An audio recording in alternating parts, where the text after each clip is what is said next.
Good morning, everyone. Thank you for attending this virtual meeting of the Economy, Transport and Environment Select Committee. This meeting is being webcast on YouTube via the County Council website. As usual, I will begin by reading the names of members on the committee so they can confirm their attendance for the public record. I'd also like to take this opportunity to welcome Charles Chowdhury to the committee, who has replaced Roland Dibbs. And we also extend our thanks to Councillor Dibbs. So members, please unmute and confirm your attendance when your name is called so we can ensure that you can be heard. I will start with Councillor Graham Burgess. Here, Chairman. Thank you. Councillor Bennison. In attendance, Chairman. Great. Yeah, thank you. Thank you, Councillor. Councillor Charles Chowdhury. You're muted. We didn't quite hear you there, Charles. Present. Thank you very much. Councillor Forster. Is Councillor Steve Forster present? I don't think he's joined quite yet, Chairman. I don't think he's joined. Councillor Gary Hughes. Good morning, Chairman. I'm present. We've had apologies from Councillor Curl and Councillor Gavin James. Could you please confirm that you are standing in for Councillor Curl? Councillor James? Present, thank you. Thank you. Councillor Derek Mellor. Present, Chair. Councillor Stephen Philpott. Good morning, Chairman. Good morning. Councillor David Simpson. Present. Thank you. Councillor Thierry. Present, Chairman, and good morning. Good morning. Councillor Todd. Present. Thank you. Councillor White. Present, Chairman. Thank you. Councillor Withers. Present, Chairman. Thank you very much. So we're missing Steve Forster. I'd also like to welcome Dave Martin, Gordon Wilson from the Environment Agency. We look forward to hearing from you later. I'd like to welcome Councillor Humby, Deputy Leader and Executive Member for ETE, and Councillor Jonathan Glenn, Chairman of the Policy and Resources Select Committee. So we've handled apologies for absence. Councillor Curl and Councillor Forster are not here. Moving on then to item. Sorry to interrupt, Mr. Chairman. It's Councillor Rob Humby. I've just spoken to Steve Forster. He's actually signing in now. Had a few issues, but he will be with you any minute. Oh, brilliant. Great. Thank you very much. So item 2, declarations of interest. I'd like to remind members that if they have a disclosable pecuniary interest in any item to be discussed today, please declare it at the time that item's discussed. Item 3, we have the minutes of the last meeting.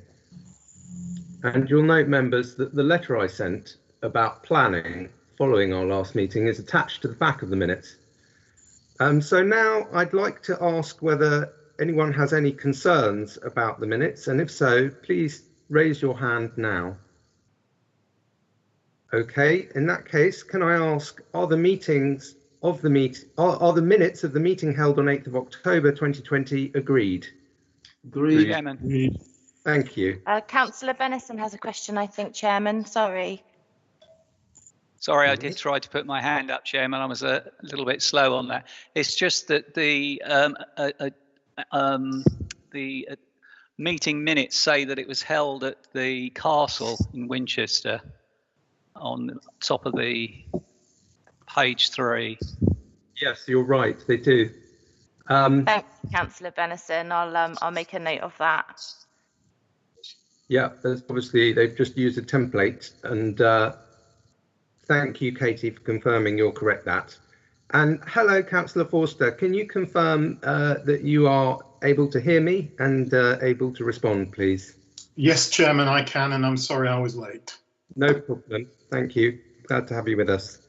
So we're now on item 4, which is not applicable because we have no deputations. So item 5, Chairman's announcements. I'd like to start by talking about the weather that we had over the Christmas period. Members will be very aware that Storm Bella hit Hampshire hard at the end of December and brought widespread rain together with very strong winds. Hampshire Highways teams were on standby around the clock between the 26th and 31st of December and responded to over 1,000 inquiries, carrying out 140 emergency jobs, removing fallen trees and clearing surface water. Immediately after Storm Bella, the same teams dealt with a spell of very wintry weather where road surface temperatures plummeted, necessitating near continuous salting treatments. Many frontline Hampshire staff willingly sacrificed their Christmas holidays to support the response to this severe weather and keep the highway network accessible and safe. On behalf of the ETE committee, I would like to ask Councillor Humby and Stuart Jarvis to convey our sincere thanks and gratitude to all of the staff at Hampshire Highways and Skanska who really went beyond the call of duty. And I'd like to ask Councillor Humby if he would like to comment. Yes, thank you, Mr. Chairman, and thank you very much for saying that.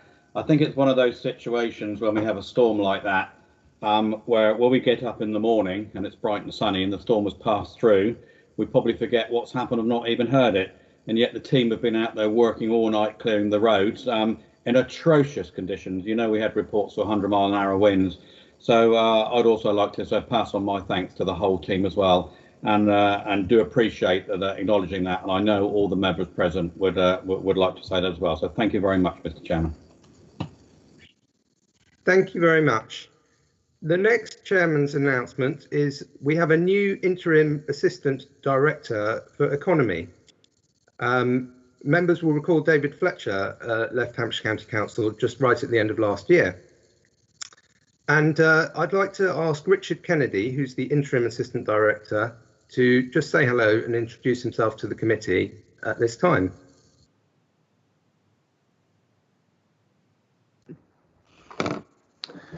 Thank you, Chair. Yes, hello everybody. I'm Richard Kenny, new interim director, assistant director, I should say, for economic development, and I'm absolutely delighted to be here with you all in Hampshire. Just very briefly, I previously worked for the last couple of years for Lancashire, similarly as an interim director for growth, and I've worked for a couple of big cities, Manchester and Birmingham, and I've also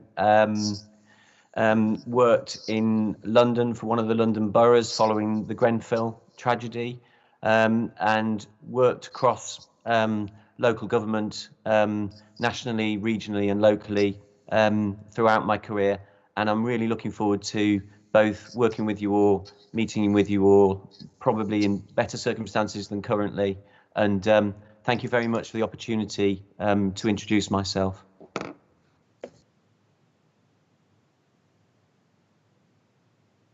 Oh, you're muted, Chairman. Thank you very much, Richard. I'm sure members will agree Richard's in a crucial role at this time, and we'll look forward to hearing from you about the economic recovery in Hampshire in due course. But welcome. So moving on, members will recall that we discussed the Emergency Active Travel Fund at our last meeting, and I'd like to use my chairman's announcements to make a little update about that, because it's not on the full agenda today, but I know it's an issue of great interest to many members across the county, including me. So Active Travel Fund Tranche 2. In November, the County Council was awarded an additional £3.28 million, that was 95% of the bid, from Tranche 2 of the Active Travel Fund, to be spent on a number of schemes to improve walking and cycling facilities throughout Hampshire. And these are categorised into four main themes: transforming high streets, enabling cycling and walking for local journeys, strategic corridors, and innovation for transformation.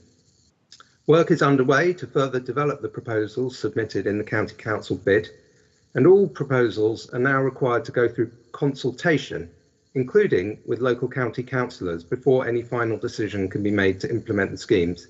This work will begin very soon because the timetable for spending the money remains very tight, particularly given the extended delay in the government announcing the funding allocations.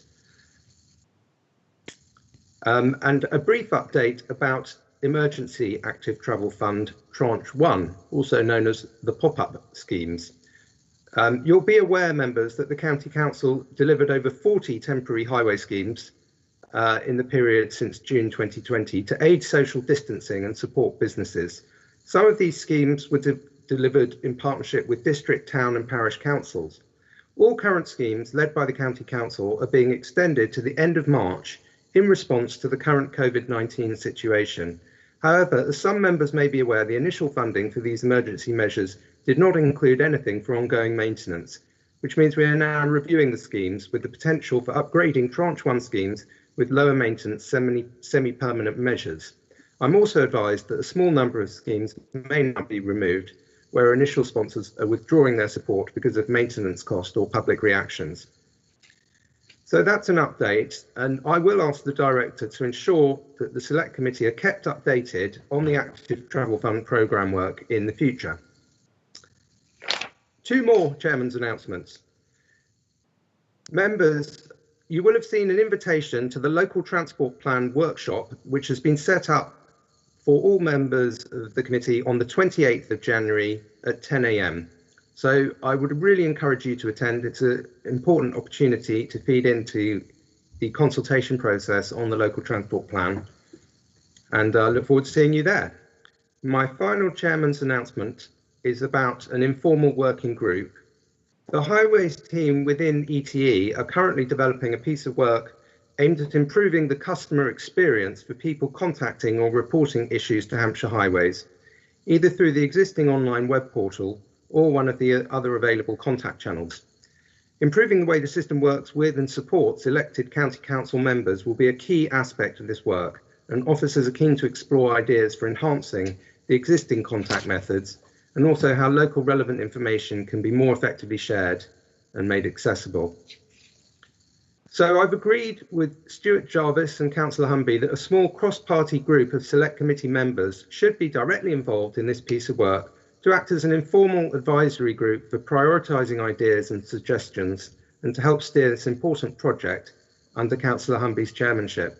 I intend to participate in the group myself, and as a cross-party group, I envisage that we would have perhaps 2 Liberal Democrat members and 5 Conservatives. That's including Councillor Humby and myself, and potentially the opposition spokesperson for the independent group. And before I ask for volunteers, can I just invite Councillor Humby to mention anything that he might like to about this informal working group? Yes, thank you, Mr. Chairman. So I think many of you previously might have been invited and attended through the Highways Operations Centre, and there was a lot of valuable information that came through members about how that runs and how it operates. And what we would like to do is sort of extend that further now to have the working group set up, as you say, so that we understand, so we can get your views, specifically your views, and how you find it and how you communicate with them, but also then maybe making representations and the views you get from the residents that you represent and how they find it. So it's trying to improve the service all round. Things have changed now because of the way we run Hants Connect, and it's back now with the Highways Operations Centre. So looking forward, Chairman, to looking at this group and understanding the views so that we can try and understand and make those improvements as we go forward. Thank you, Mr. Chairman. Thank you very much, Councillor Humby. And I'd like to invite members to use the raise hand function if they're interested in participating in this group, please. Okay.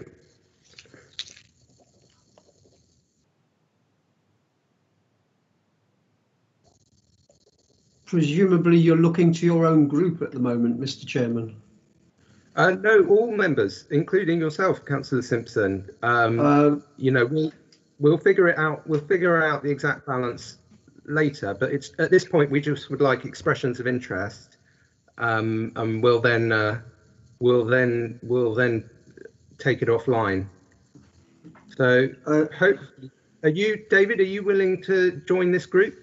Well, yes, I was going to thank Rob for his phone call warning me about this, and to say that our nominations for the 2 Lib Dems were myself and Councillor Todd. Great. That's really helpful. Well, thank you. We've got plenty of people, which is great. I really appreciate that. And we'll be in touch with you to kick that off. So that ends my chairman's announcements. I'd now like to move on to item 6, and we have a presentation on the Climate Change Action Plan. Welcome to Chitra Nadaraja, who's the Strategic Manager for Climate Change. And we have a 10-minute presentation from Chitra. So I'd like to hand over to Chitra, and please feel free to share your screen. Thank you, Chairman.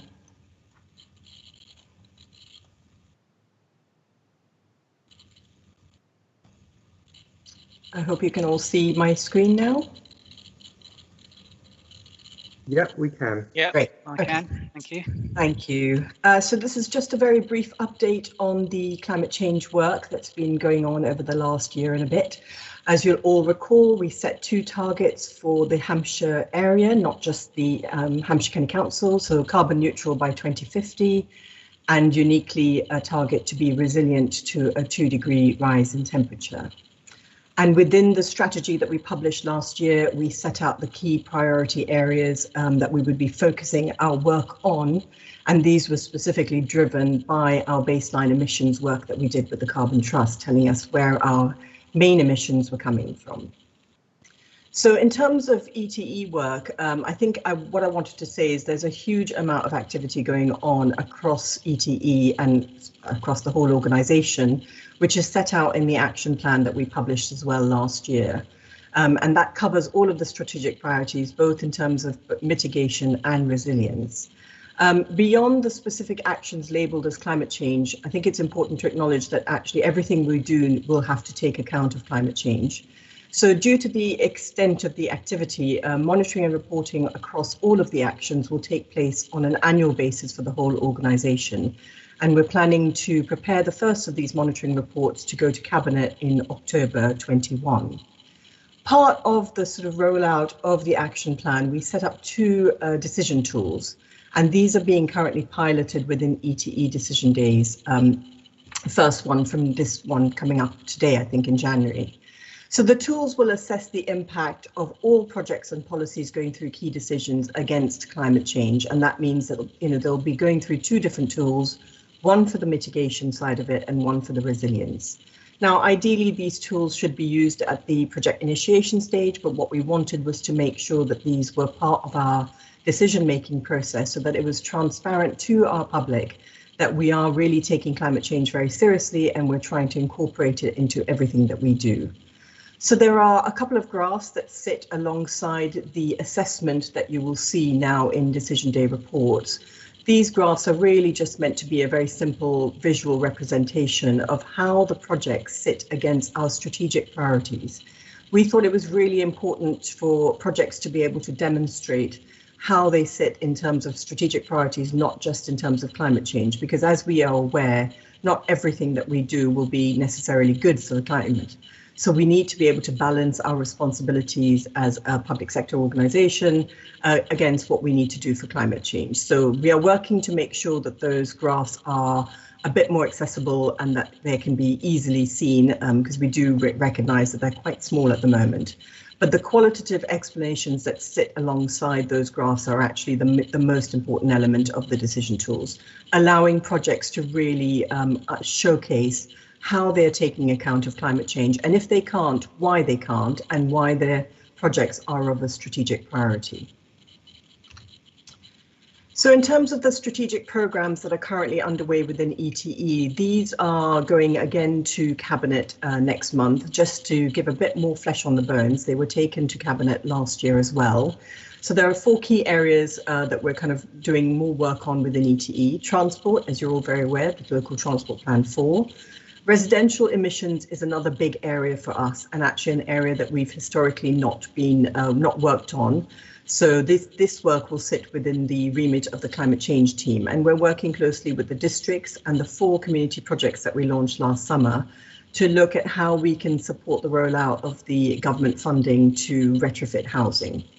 We're also working with Community Energy South and an expert forum that we set up and that met for the first time in December with Councillor Jan Warwick as the chair to progress renewable energy schemes. So renewable energy, energy generation and distribution is again another area that we haven't done a lot of work on historically, and this will again sit with the responsibility with the climate change team. Business and green economy, we've identified commercial industrial as a big area for emissions, so we'll be working on that specifically, and we've got a new piece of work that launched on Monday at the Hampshire 2050 event, working with the New Economics Foundation to develop a green recovery roadmap for Hampshire. I briefly mentioned monitoring and reporting, and I thought it would be helpful here to actually just give a bit more information on that. Because of the vast amount of activity taking place across the organisation, it is important that we understand how the reporting will take place. Now, carbon counting, if you like, for the whole of the action plan will not be possible due to the complexity of being able to do that, which is why we've set up the strategic framework. So the action plan reporting will take on a more qualitative approach, and we'll be looking to provide a really rich narrative of how the whole council is taking action on climate change and embedding it into everything that we do. The reporting on the strategic framework, however, will have a carbon accounting aspect to it, and this is what we'll be taking to Cabinet in February to show how that's going to be done. Now, obviously, with the carbon emissions, it's a lot of the work that will be taking place in the next 2 to 5 years will be preparatory work. So probably not going to show a huge change in the carbon emissions, but I think it's important that we have a way in which we can account for how we're going to meet our targets alongside those big programs of activity that we're planning to undertake. So the carbon baseline that we published last year will be updated alongside every time national government updates their baseline. So that's every 2 years. So we will be working within our organisation. We've got trained members of my team who will be able to do that and to make sure that that baseline is updated. So we're always working on the most sort of up-to-date information. And finally, just a quick communications update. The website continues to be updated and developed. We think that this is really important to make sure that this is the portal where you can go to find all the information you need on what we're doing within the climate change work programme. So if you go on there, you'll see there's been a lot of updates over the last few months. We've done a couple of campaigns. We did a preparing for winter campaign, specifically targeting residents to think about how they could prepare themselves for winter, particularly with the concept that we thought that they would probably be working from home, which has obviously come to light. And we'll be now ramping up the communications for the launch of a project that we're doing with iChooser, which is a group solar buying scheme. We're also going to be preparing some videos to showcase some on-the-ground projects that will be happening across the organisation that we're going to publish alongside the Cabinet report in February. So the next steps really is to continue the rollout of the decision tools. So that will happen across the whole organisation from April. We're going to progress the green recovery work with the New Economics Foundation, and that's going to be quite a fast-paced piece of work that we are hoping to complete by June. And as I said, we'll begin the monitoring process for the action plan and the strategic framework across the whole organisation, which, given how many actions, will probably be starting fairly early on in probably March, April time. We'll continue to implement the 4 big community projects that we launched in the summer, and we'll be looking for new opportunities to fund other projects on the ground to support the key priorities. And one of those, for example, could be private sector investment in renewable energy projects. And then finally, I just added in some links for your information. Thank you, Chairman. Thank you, Chitra. That was a really helpful presentation, and I didn't know about the partnership with the New Economics Foundation, so I was very interested to learn about that. Members, we've got time for a couple of questions. If you'd like to put your hand up, and I'll go straight to Councillor Forster. Question for Chitra. Thank you, Chair. Chitra, great presentation, and I'm really encouraged to see what we're doing is actually going to be measured. That's really important. I'm conscious that we're doing an awful lot, and individually some districts are delivering some of what is being done, but it tends to be fairly ad hoc and uncoordinated from research I've done over the last week or so. And I'm just wondering if we are going to be flowing down some of the things like baseline reporting and some of our targets and KPIs and measurements, importantly, to the individual districts across Hampshire, because I think that would be beneficial. So we see more action and less hot air, pun intended. And in particular, I know with recycling, for instance, we do rank our districts and show their performance. And I wondered if we'd consider doing something like that on decarbonisation. Thank you. Yes, we are. We've got a working group with all of the districts that we've actually had ongoing for over 10 years, actually, a climate change working group. And we use that group to really, one, disseminate the information that we're gathering as through the work that we've done, particularly with the Carbon Trust. So we've shared all of our baseline emissions data with the districts, and that data can be disaggregated down to district level, so they can use that information for themselves if they choose to. And we are also working very closely with the districts on any areas where we feel joint projects would be beneficial. So all those community projects, for example, we've liaised very closely with the districts. For example, the greening campaign, the districts have been instrumental in rolling that out within their own parishes. So yeah, very important for us to have that close working relationship. And at the moment, that's going really well. In terms of ranking, it's really difficult to do that. I think counting carbon is a very tricky thing to do, and a lot of our progress is going to be measured against the BEIS emissions that they publish every 2 years. Because we are not able to account for all of the carbon emissions, we don't know where all of those sources come from. We also don't know who's doing what necessarily, not just within local government, but within private sector. So BEIS do a sort of roundup of the emissions every 2 years, and that will help us monitor how those emissions are hopefully reducing every 2 years. And we'll be able to link that with the project. So in terms of ranking local authorities, I don't think that's something that we can do as easily as recycling, because it's much harder to count. But just briefly, I think what we're really hoping for is that national government does provide some clarity in terms of some sort of coordination across all of local authorities, so that how we can report on climate change actions that we're taking, how we publish our baselines, because at the moment everyone is doing it differently, and that causes a lot of problems in terms of comparisons. So we are hoping that that does come through from national government at some point. That's really clear and helpful. Thank you so much. And one more question from Councillor Todd, please.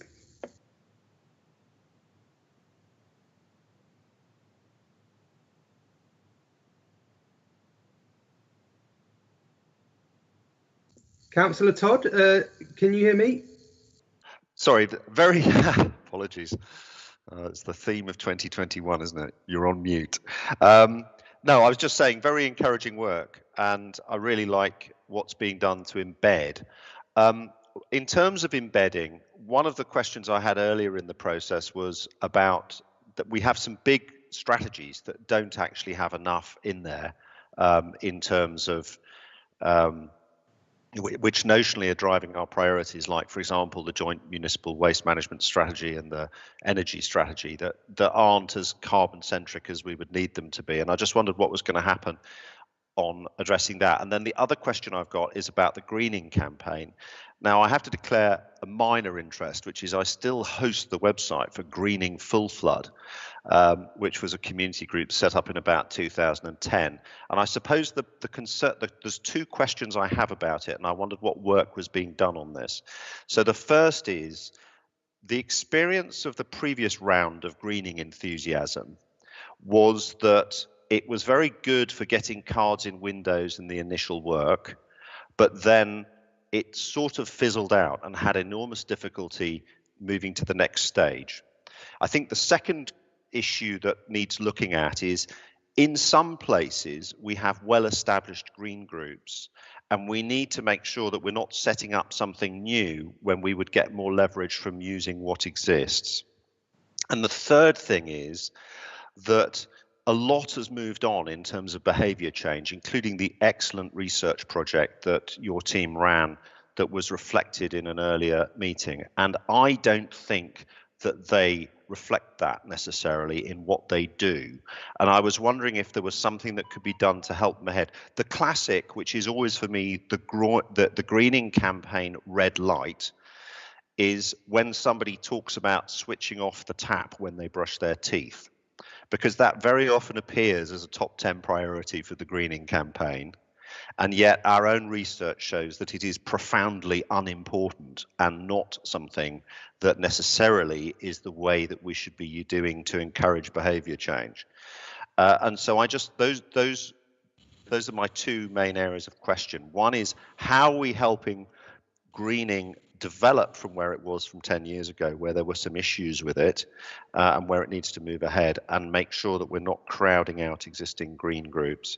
And the other one is how, in addition to mainstreaming in projects, which I'm extremely enthusiastic and encouraged by, how are we going to mainstream in our base strategies?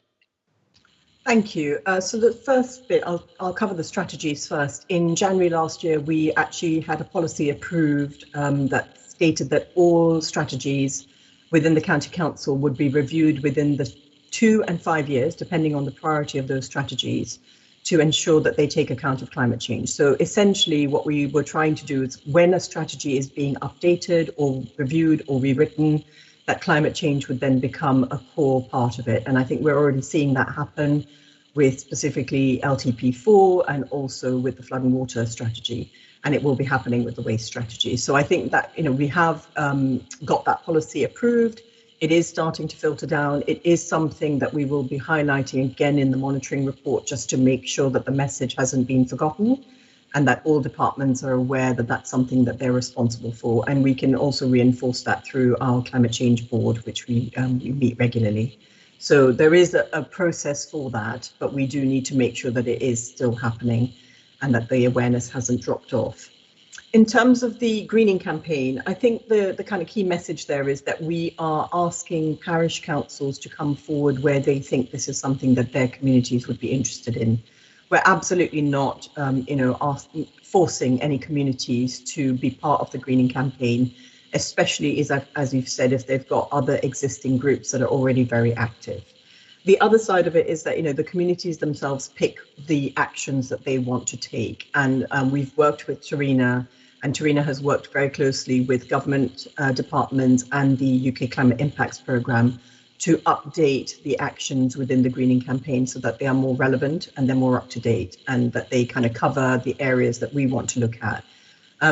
I think it is a challenge in terms of the actions. The thing that works with the greening campaign is it does start very small, and it allows people to build the confidence in their ability to do things. And, switching off the tap is more about sort of building that confidence that there's an action that they could take that is absolutely really simple before they launch into things like community energy projects, for example, which is one of the phases of the greening campaign.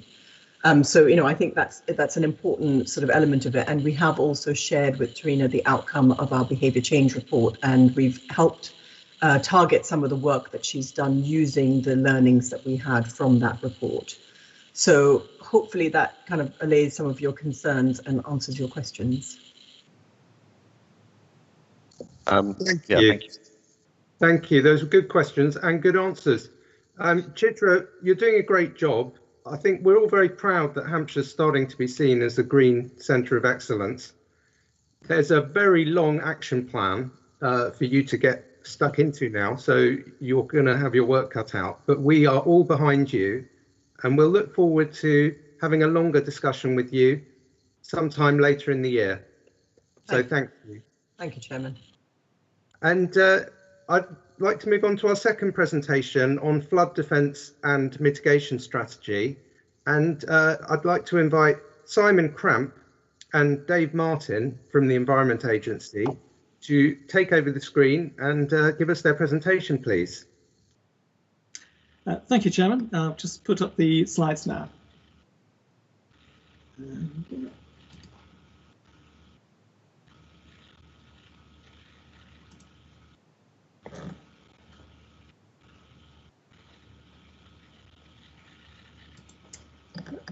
Chairman, can you see? Chairman, can you see the presentation?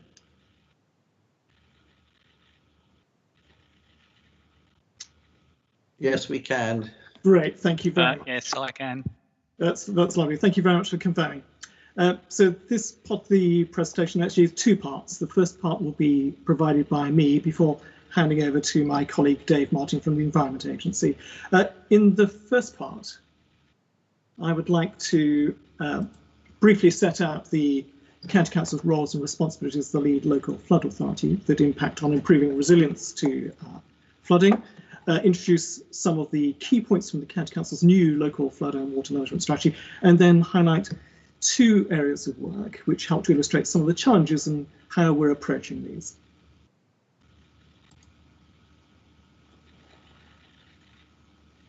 The County Council's role and responsibilities as a lead local flood authority were passed to us by the Flood and Water Management Act of 2010.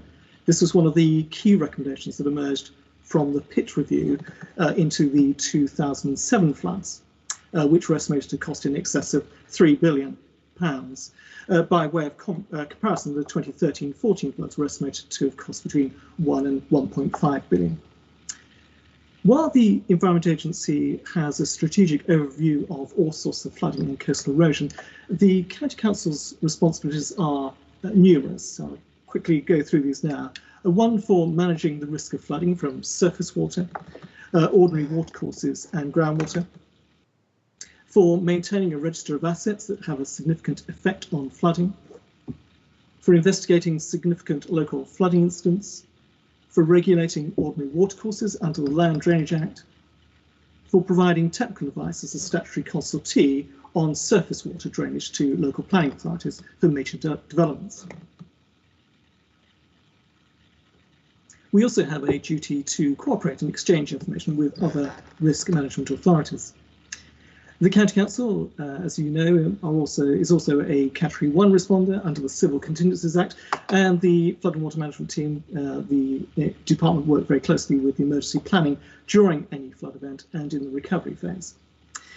And finally, we are also responsible for preparing and maintaining a strategy for local flood risk management, and I'd like to say a little bit more about that next.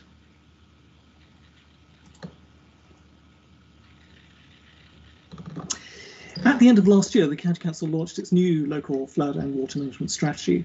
This replaced the local flood risk management strategy, which had been published by the county in 2013. The change in title is deliberate as we signal a step change in the way that we respond to climate change, to development and other challenges, and their impact on how we manage water at all stages of the water cycle, both in flood and drought conditions. The priorities set out in the new strategy are therefore timely: to protect people, homes, businesses and key infrastructure by avoiding risks and managing water resources through effective planning and design, preventing future flooding by reducing or removing existing risks, adapting to flood risk in order to minimise the impact and enable normal life to return as soon as possible, enabling communities to be better prepared to react to flood events and recover more easily, and adopting effective practices that are sustainable and affordable now and in the future. The strategy sets out 7 key policy areas and 32 specific actions to drive these priorities forward. So I'm not going to list all of those, but I just perhaps pick up some of the key themes that emerge from the strategy, and these include providing a catchment-based approach, looking at drainage within the extent of the natural system, including rural and urban areas, rather than within administrative boundaries, and targeting interventions where they can impact most effectively, working in an integrated way, taking account of all sources of flooding and working collaboratively with our partners, engaging local communities to take local action, both individually and collectively, ensuring that infrastructure is resilient, promoting natural flood management and nature-based solutions, influencing and informing new development, and developing new and innovative solutions for water stewardship.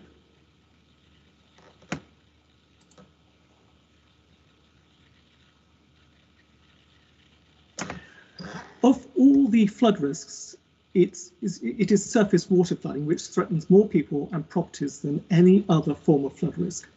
Currently, over 3 million properties in England are at risk of surface water flooding.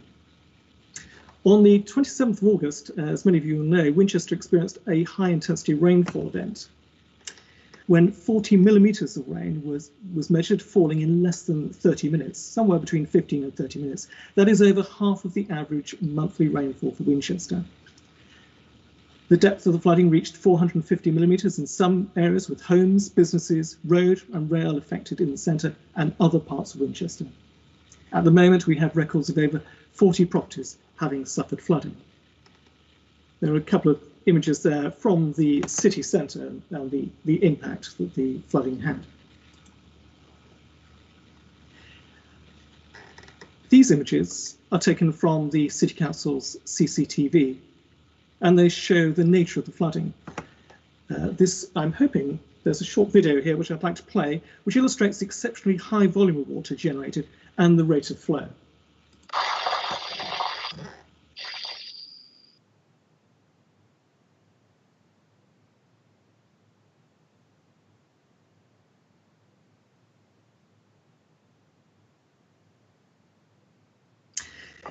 So some of our initial observations are that the topography, development and extent of impermeable surfaces in Winchester played a significant part in what was effectively a flash flood, and obviously played a big part in the inability of the community to respond in time. And the volume of flows meant that the capacity of the drainage network, rainwater goods on buildings and the highway drainage network were simply overwhelmed.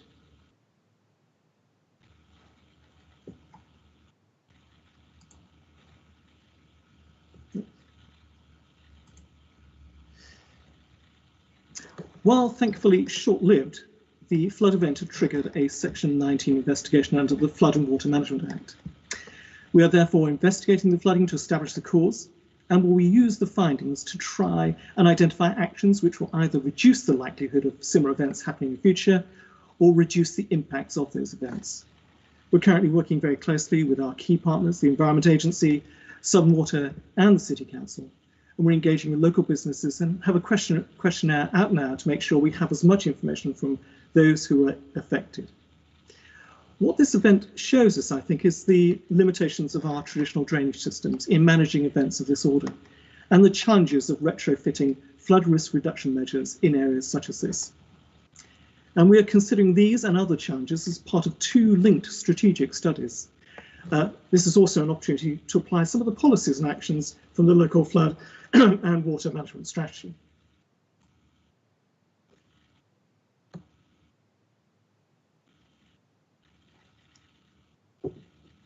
In 2014, groundwater and surface water caused flooding in the outer Winchester area.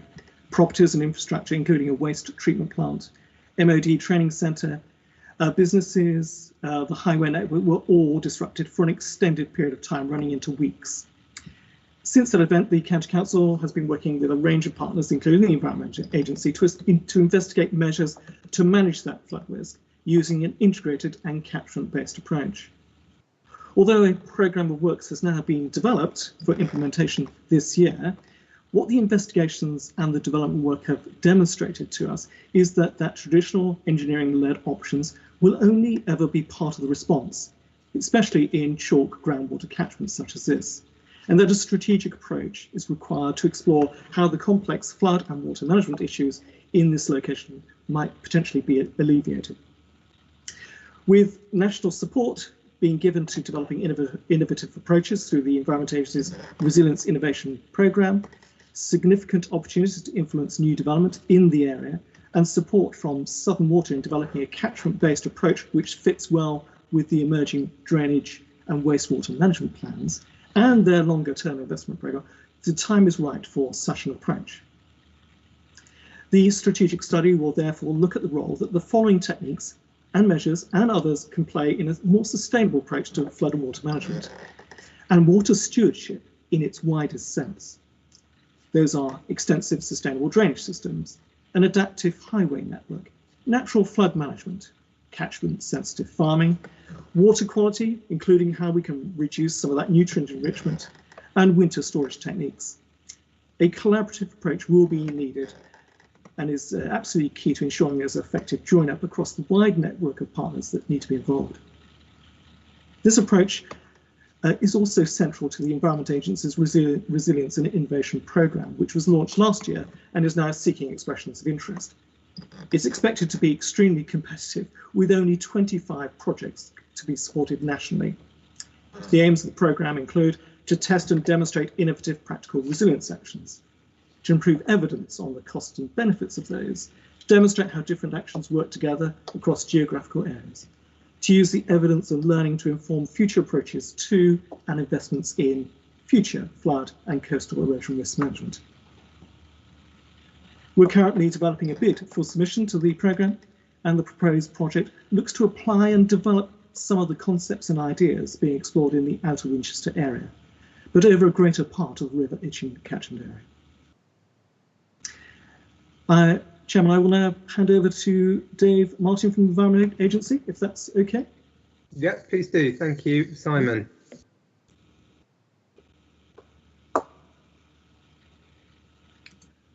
Hello there. Thanks very much for inviting me to come and speak to you. I think Reese or Katie are going to be able to share my presentation because my technology wasn't going to be able to achieve that, I'm afraid. Don't know. Yeah, that's certainly fine, Dave. I do have a script bit. If I ever miss anything you want me to move on, just let me know. Yeah, I'll just say next slide as we get there. Thanks very much.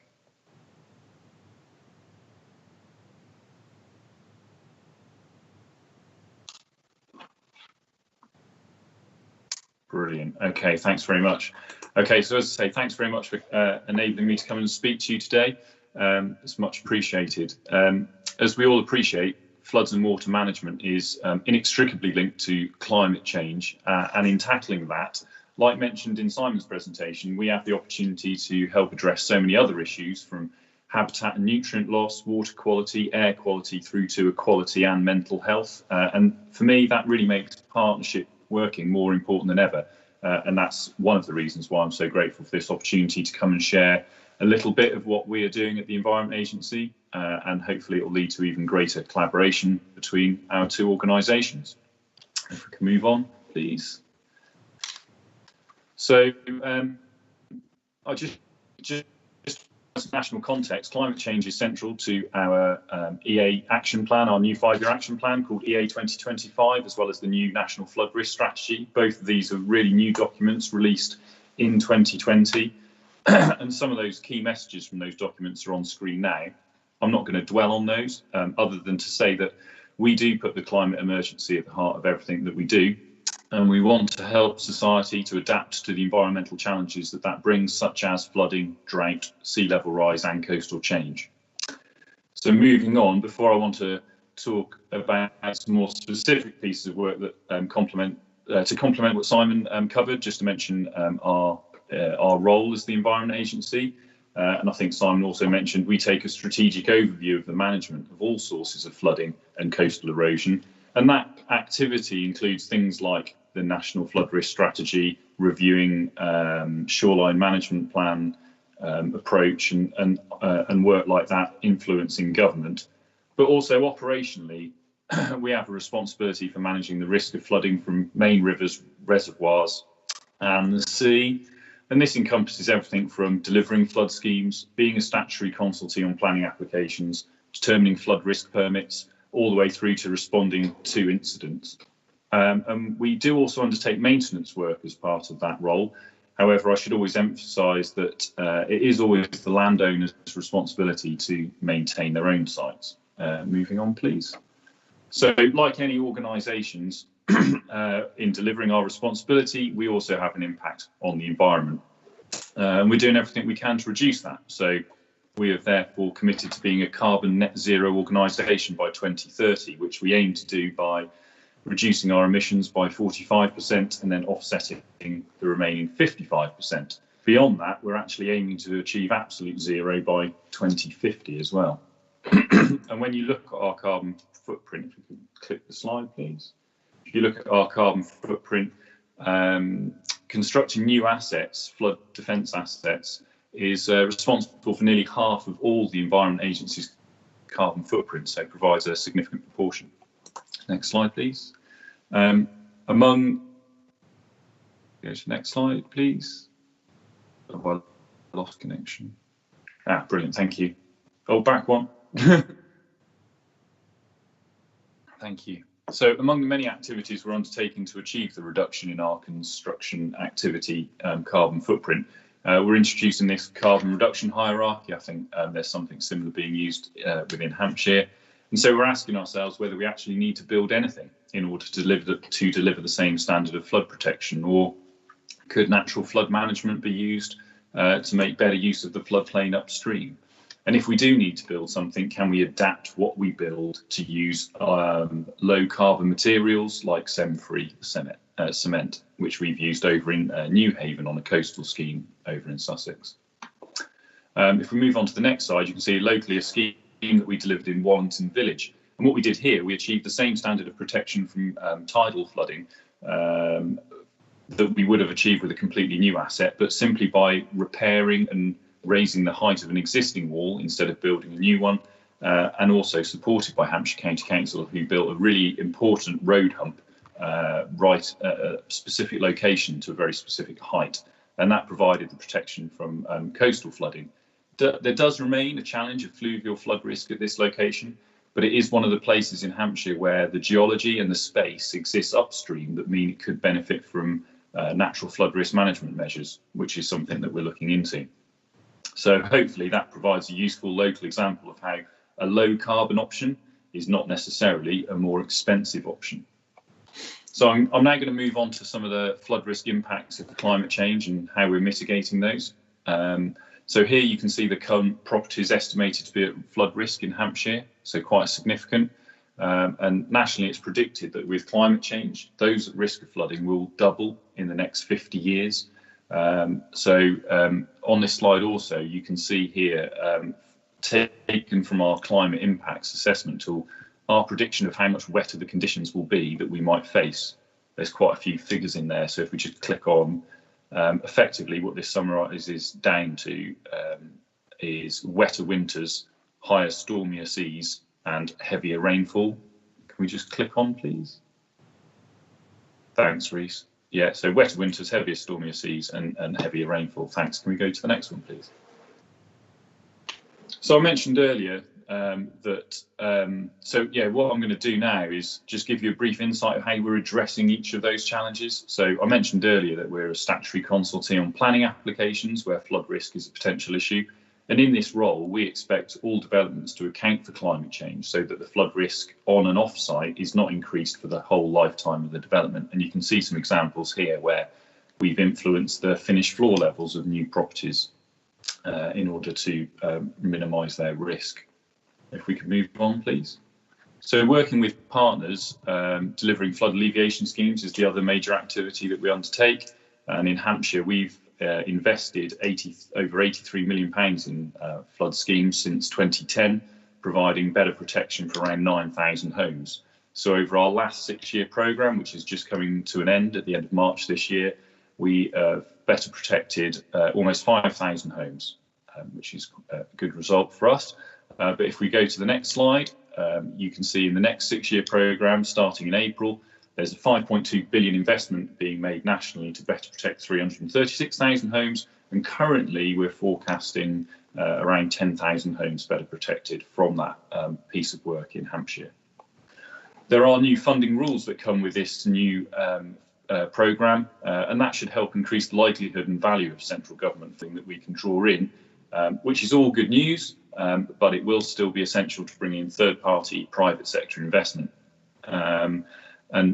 The other point I wanted to mention about our schemes is that they do all take account of climate change in the height of the defence that we build or the duration of benefits that we claim.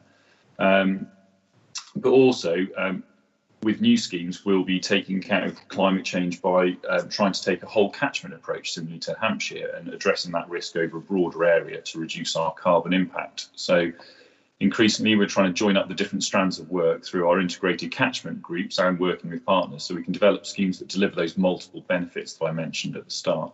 So in some cases, like the tidal river itching scheme that we're leading in Southampton at the moment, concrete assets are still going to be needed, but increasingly we'll aim to use those low carbon whole catchment solutions to manage flood risk wherever we can. And a good example of that is the Hurst to Lymington scheme, which appears on the next few slides.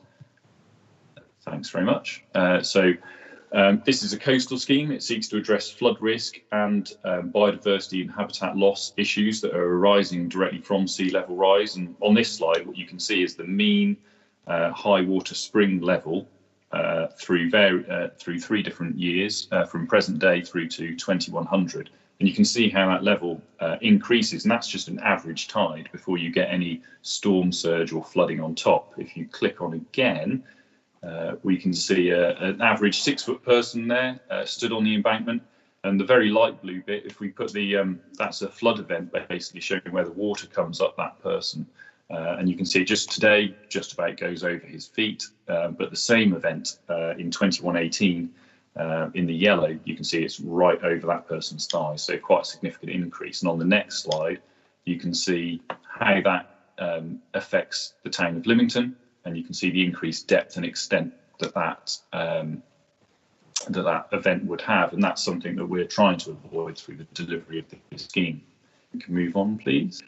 So the other element, as I say, that's affected by this sea level rise is not just flood risk, but it's also affecting the environment. There's a lot of designated salt marsh habitat down here, really important habitat.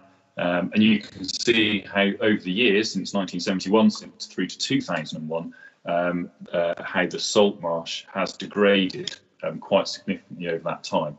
And so we're trying to address that and create some new salt marsh as part of that habitat, which in itself offers some flood protection as well. Also related to the climate change impacts on the sea is increased storminess. So if we go across onto the next slide, thank you very much. So slightly further along the coast, Milford-on-Sea, we've recently been given a really potent reminder of the impact of coastal erosion. And this was a result of winter, but more worryingly summer storms as well, throughout the winter of 2019 into 2020 and beyond. So here, extensive section of the seawall has collapsed and the earth cliffs behind were being eroded at quite an alarming rate. Fortunately, in this case, New Forest District Council, using their powers as the relevant coastal authority, have stepped in and undertaken works to help stabilise the situation ahead of this winter, which was really, really important that that happened.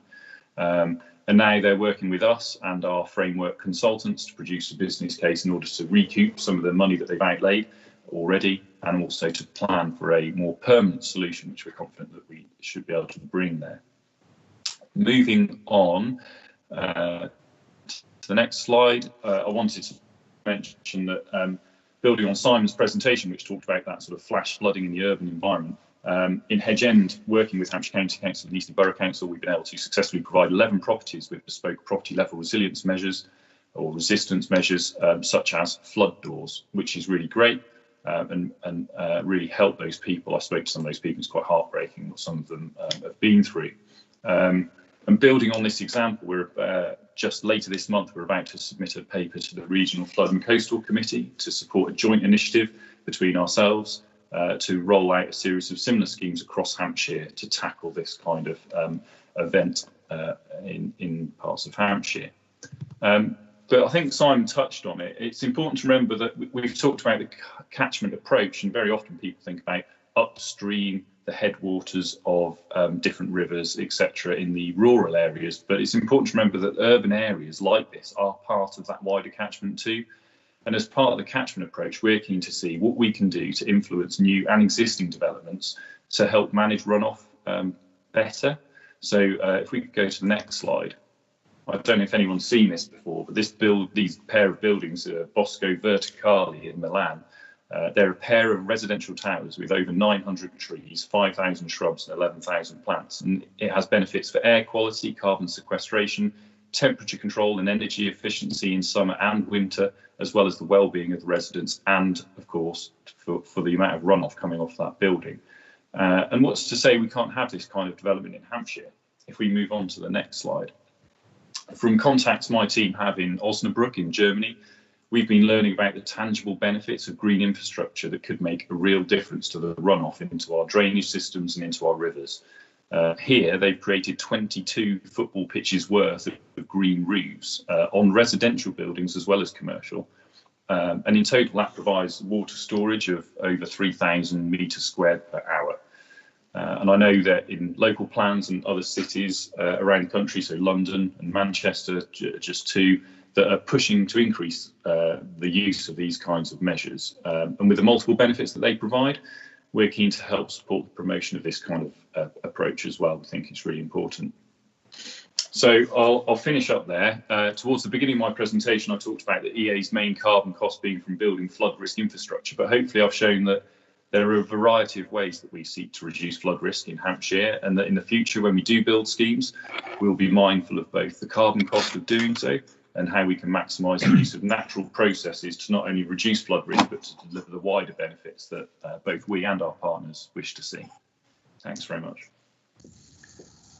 Thank you, Dave, and thank you again to Simon for those presentations, which were really interesting. We really value the relationship we have with the Environment Agency, and it's great to hear about the work we do together and the work we can do in the future. Members, please put your hand up if you've got a question. And whilst I'm waiting for you all to do that, I'll just mention that I sit on a river trust. I'm a trustee of the Riverway Trust, and I've learned so much about natural flood management from being on that charity. And I really encourage members to get involved in your local river trusts if you've got them near you. So let's take some questions, and we'll start with Councillor Mellor. I'll go to you, please. Yeah, thank you, Chair, and thank you to Simon and Dave for an excellent update. I can do nothing short of that. There was just one concern I had, that there's no mention of flooding at all. In fact, the only marker you had on the maps that you displayed was either Winchester or Andover. I think there was one marker. And in the north of the county, yes, we're not blessed, thankfully, with too many rivers. Big ones are called the Thames and things, I know. But we do have a serious problem of runoff from agricultural land creating floods on rural roads. And I know this is causing real problem for highways maintenance.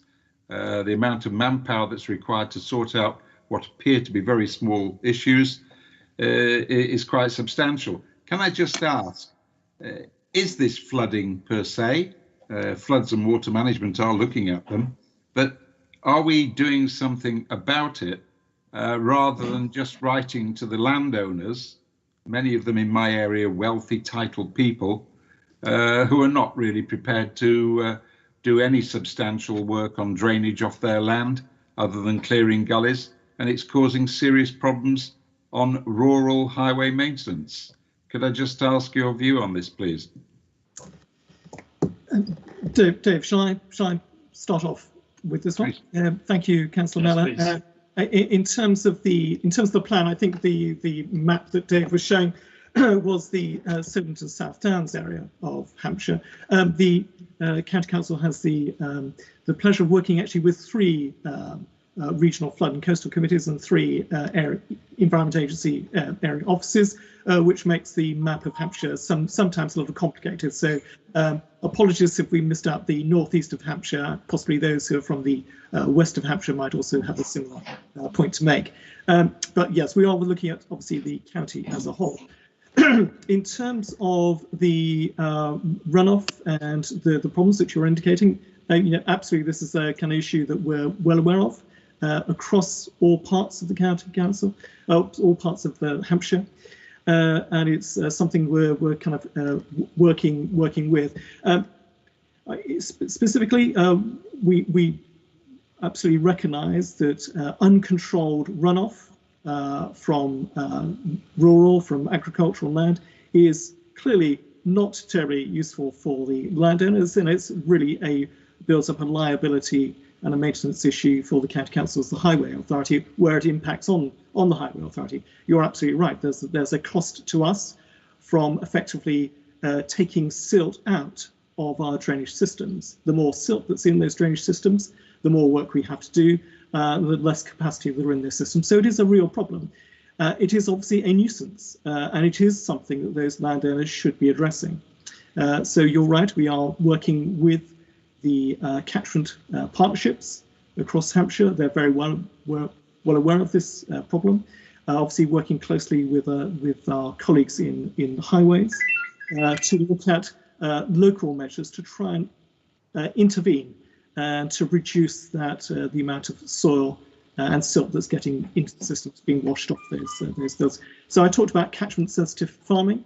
I perhaps didn't mention sediment pathways, but both of those are techniques whereby looking at interventions on the ground to capture some of that silt and soil and runoff before it gets too far. Really about slowing the flow, allowing some of that silt to settle out earlier in the process. But it is I think it's probably a whole catchment process, and it also requires the landowners to look at what we might call more traditional land management techniques, land management practices, whether that's contour ploughing, reinstating hedgerows, planting woodland and trees. All of those things contribute to securing some of that rural, those fields, and indeed winter cover on fields. Not having winter cover where you've got a topography that's leading to runoff can cause significant problems, and does, both for the highway and for properties that are adjacent to it. Thank you very much. Thank you. Thank you both for that answer. Councillor Simpson, you did have your hand up. I see it's gone back down, so I'll go to Councillor Todd first, but please do put your hand back up if you want to ask a question, David. Councillor Todd. Yes, first of all, thank you very much for a very helpful and informative presentation. It's the first time I've ever seen video from my division in a PowerPoint at a council meeting, so that was good. And perhaps I could first touch on that particular video. That water that we all saw there all ended up in Cranworth Road and flooded it to quite a depth before draining away relatively quickly. And I know that the people there were very concerned about gully clearance, and obviously that wouldn't have stopped any flooding because that would have been impossible given the amount of water, but it might have helped. And I wondered whether some form of targeted proactive gully clearance might need to be part of what we do, where we think that the topography says that a particular area might face flooding challenge. And then the second question is more about scope. I mean, I'm delighted that there's a proper programme looking at what happened with the August flooding in Winchester. But on that day, there were a couple of areas, well, several areas people contacted me where similar things happened and are outside the scope of that. So, for example, water ran down Sleepers Hill and ended up flooding parts of Wentworth Grange for the first time ever. Water flowed down the valley in Stanmore and shot straight down into somebody's house and garden. And it's outside the scope of the investigation, but it's clearly something where some kind of intervention needs to be done. And I just wondered how those kind of flooding events are going to be handled.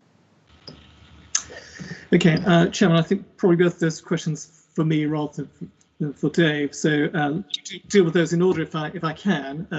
In terms of the video, I'm sorry it wasn't a more upbeat image and video of your constituency, but in terms of the capacity and the ability of the highway drainage network to deal with that flooding, clearly you all saw the evidence there, the flow and the volume of water. I don't think there's very many systems in the world that could probably deal with that intensity of rainfall. The Met Office refer to that as a violent. That's their kind of characterization definition of that level of rainfall in that period of time. So yes, some marginal gains possibly from the drainage network, but I think post 2013-14 and possibly earlier in some areas, we initiated with the Highway Authority a different approach really to our kind of highway maintenance regime, indicating those kind of hotspots, as it were. So where are those flooding problems been historically? What do we see in 13-14?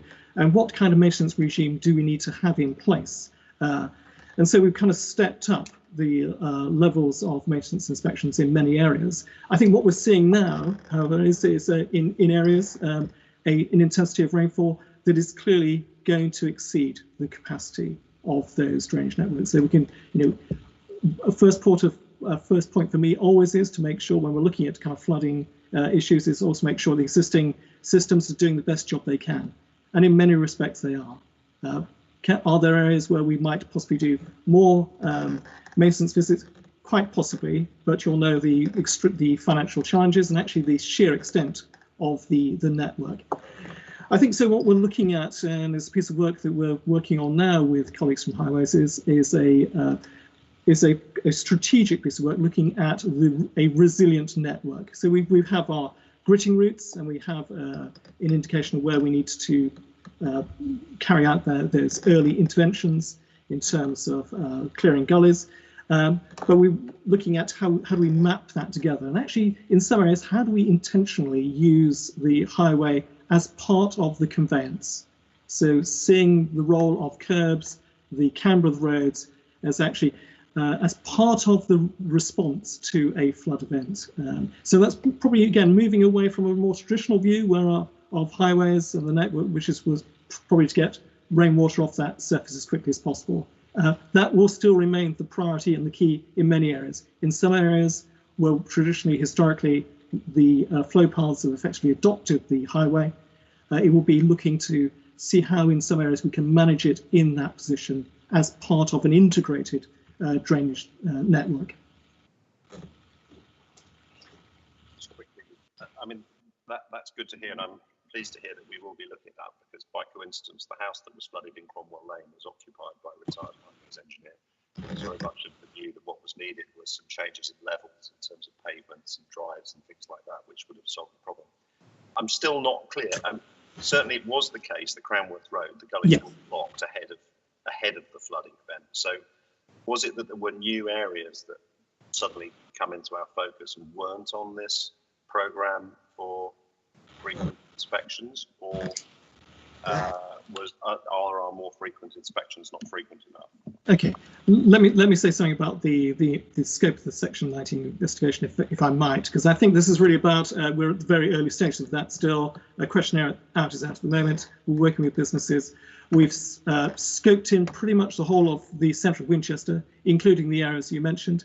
I think at this stage we're targeting those areas where we've got that data in terms of flood reports. We're not going to leave out the other areas that you mentioned, so Sleepers Hill. So we'll be looking at those in due course. Obviously, there has to be kind of draw an end to the Section 19 investigation at some stage. But one of the things we'll be looking at through that process to identify what were the causes, what were the factors, and what can we do to alleviate that, to mitigate, to reduce the likelihood and the severity of some of those impacts going forward. So I think within that context, absolutely, we'll be looking at the role of the highway and the role of our kind of maintenance regimes. Is there anything that we could do within that area? But of course, it's we'll be looking at that on a risk-based approach, and that will continue to be our guiding light. Thank you, Simon. That's helpful. And I'd like to invite Councillor Humby to comment on the presentations and the discussion we've had.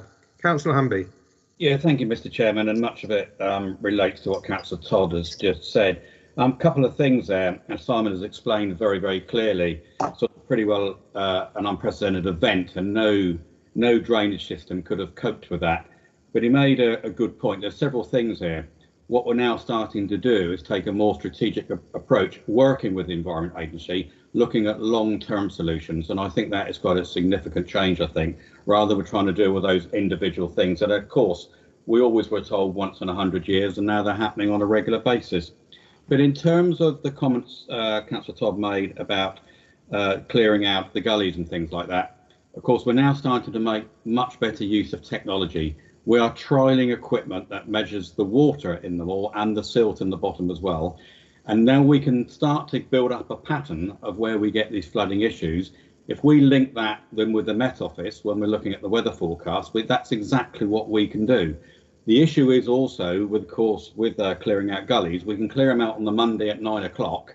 And after a heavy rainfall, they can be blocked back up again by 11 o'clock.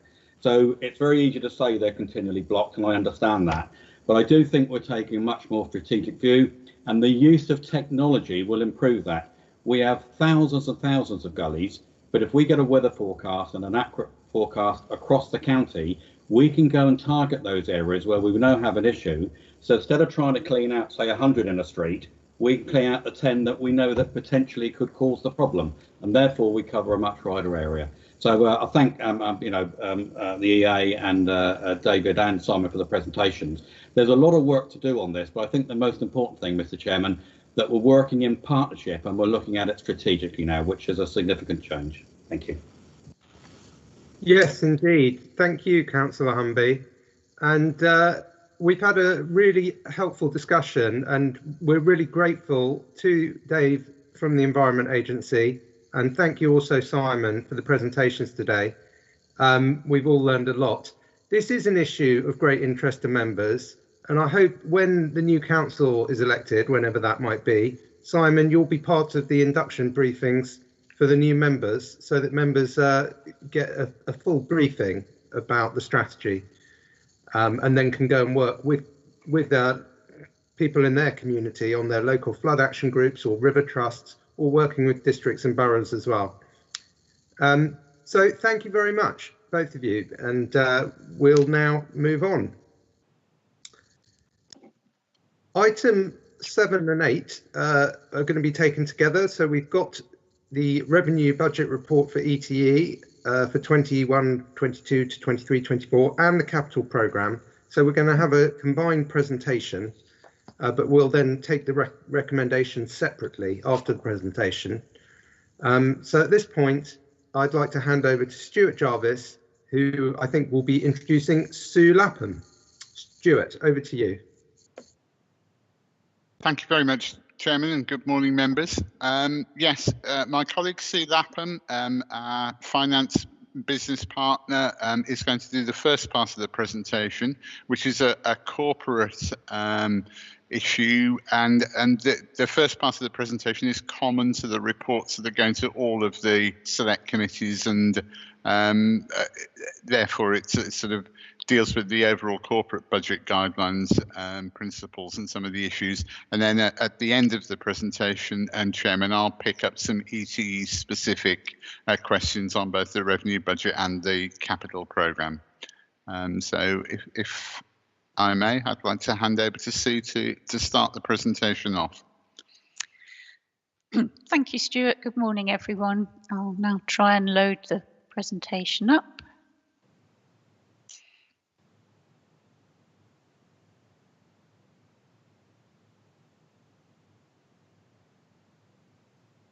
Is anybody seeing anything yet? Not yet, Sue. Have another go. Something coming now. Yeah, it's now coming. There Excellent. Good. Yes. Okay, Stuart's already introduced us. I'm Sue Lapham, as Finance Business Partner. Before I launch into the main presentation, just a couple of points I'd like to clarify that perhaps don't come through clearly enough in the presentation. Firstly, and for the avoidance of any doubt, the report that you have today on the revenue budget contains no new proposals for savings. What it does do is formally remove the existing savings programme for the transformation to 2021 savings, but there are no new proposals included in this. Secondly, the report may seem largely silent on the financial impacts of COVID-19. The Cabinet has been receiving regular updates on the impact, and a new one will be going to them in February. But the basis on which this budget has been prepared assumes no ongoing financial impact. Now, that must seem counterintuitive to all of us at the moment in the situation that we find ourselves. However, in the absence of any clear, comprehensive and consistent alternative, that is what we've chosen to do. So, members, you will not see any budgets that have been significantly adjusted or changed as a result of COVID in this pack. We would deal with any ongoing impacts next year corporately as variances against this budget. So I hope that clarifies a couple of points. Presentation, the first 4 bullet points cover the corporate context. I'll be dealing with those, and I'll then hand over to Stuart, as he said, to talk about ET specific issues. Oops. This slide I'm sure you will all have seen before, but it serves as a reminder, if indeed one were needed, that the Council has been looking at savings programmes for over a decade now. The footnote there is a reference to the further savings programme that we've identified as being needed. That is to deal with business as usual pressures that we anticipate. And as I said just now, proposals will be brought forward in due course, but are not included in this report. The next slide just covers some of the background information on the medium-term financial strategy, or MTFS, position at the time those 2021 savings were developed. And the next slide covers a very brief summary of some of the information that has been provided to Cabinet in November. If I could just focus perhaps on the second bullet point, that we are dealing with this as a one-off issue, albeit a very significant and sizable one-off financial issue. And the final bullet point, that we are being able to deal with that one-off issue. We've developed a response package using the one-off funding within our reserves to help us do that. Moving on then to the local government settlement. We had the Chancellor's spending review back in November. Again, we had just a one-year settlement, so we have a figure for next year. And the Hampshire County Council local settlement came through towards the end of December. The details of what relevant issues for the County Council are covered in the report, so I won't go into them in a lot of detail here. I think it's fair to say we're still looking through the detail of what that actually means for us, for Hampshire County Council, and that will probably be covered in the February Cabinet update. However, I think it's fair to say that there was more in it that was helpful to us perhaps than we were expecting. And an example of that would have been this further fund, the third bullet point here, some increased support for council tax support. The next section is not an area that's covered in the report, but it links directly to the corporate strategy for dealing with the financial impact of COVID-19. It's again, a set of slides that those who've seen these presentations before will be familiar with. Just to note, we had a very healthy reserves position at the start of the financial year. You can see the figure of 643 million. Over half of that already committed to existing spend programmes. Worth noting as well, we're holding about 100 million across various reserves to allow us to both prepare for future savings programmes and cash flow savings programmes, previous savings programmes where delivery is not fully in place at the required time. Again, members will probably be aware we self-insure, we have to keep some money in reserve to mitigate against those risks. And apologies for some three-letter acronyms in the next bullet point. The schools reserve figure is net of the dedicated schools grants deficit. The 5.1 million we're holding on behalf of the Enterprise M3 Local Enterprise Partnership. And the 22.3 million is in our general fund balance. And that final bullet point again links back to what I said in the previous slide. Moving on then, these are the reserves that you might, I suppose, think of as our instant access reserves. Largest of those is the budget bridging reserve, which is what we use to enable a two-year approach to savings programmes. We expect to use about 44 million of that to balance the position in the current financial year. And as the footnote points out, the other three reserves are largely now committed to the COVID-19 financial response package. Quickly then, an update on the current savings programme, the transformation to 2021, which is where we're taking the funding out of the budget this year. A reminder here of the process that was happening and that there's no new savings to consider in this budget report. A reminder again that for some, in particular the social care departments, there is some delay in fully achieving those, and we're using the cash flow funding process. And finally, a reminder of the savings that were tasked to ETE as a department and you can see they're scheduled out here, 11.748 million.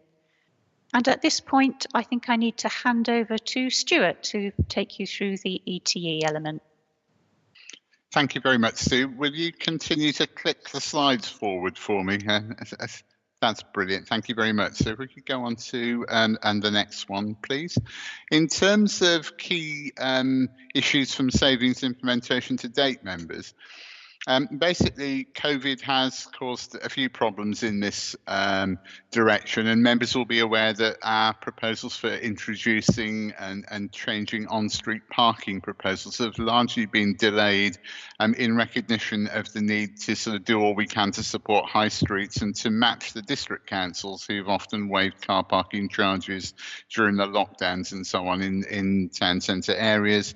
And the exec member took a decision to delay some of our parking changes and indefinitely, subject to a review later on this year, when hopefully things will be returning to something closer to normal in respect of high streets and so on. So there is a delay in the benefit realisation from the parking changes, but the main issue for the department in terms of T21 savings has been around the waste and resources strategy. We're awaiting changes at the national level, and government consultations on the more detailed aspects of things like the deposit return scheme and the national waste strategy have been delayed.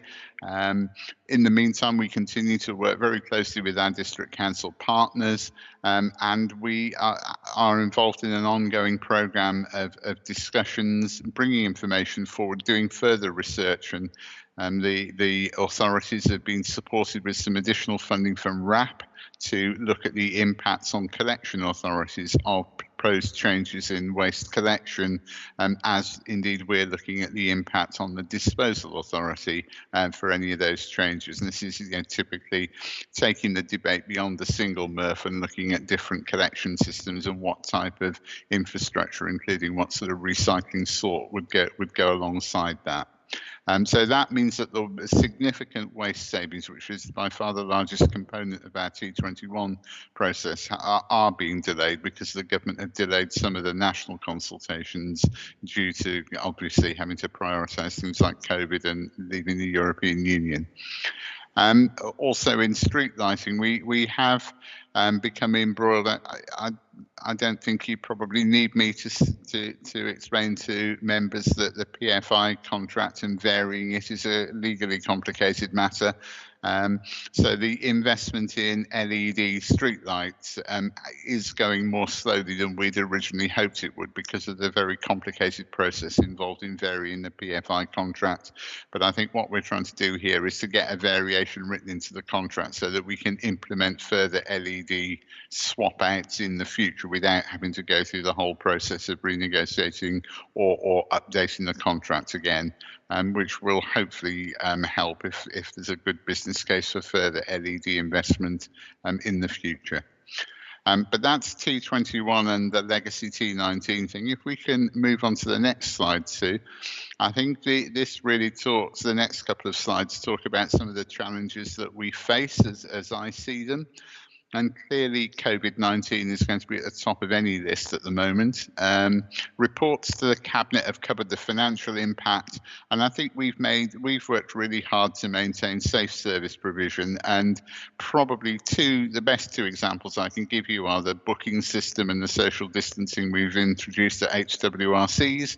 They've had additional costs, they've imposed constraints on the way the sites work, but we've done our absolute best to adjust those to fit in with people's requirements. And other than the very busiest sites, and I do accept that there are some very busy sites like the one in Basingstoke, the booking system though generally now it's settled in, and now we've been able to make more slots available and relax some of the restrictions a little bit once we'd seen it working in practice. That generally seems to have worked well.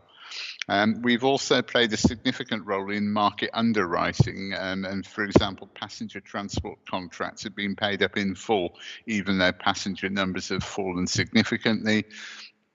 This is encouraged and supported by central government, but it's a really important thing to do because without the local authorities doing this, then the bus sector in particular would have suffered very, very significant reductions in revenue, and possibly wouldn't be around still to pick up the strain again once we hopefully get out from the pandemic and people start needing public transport again.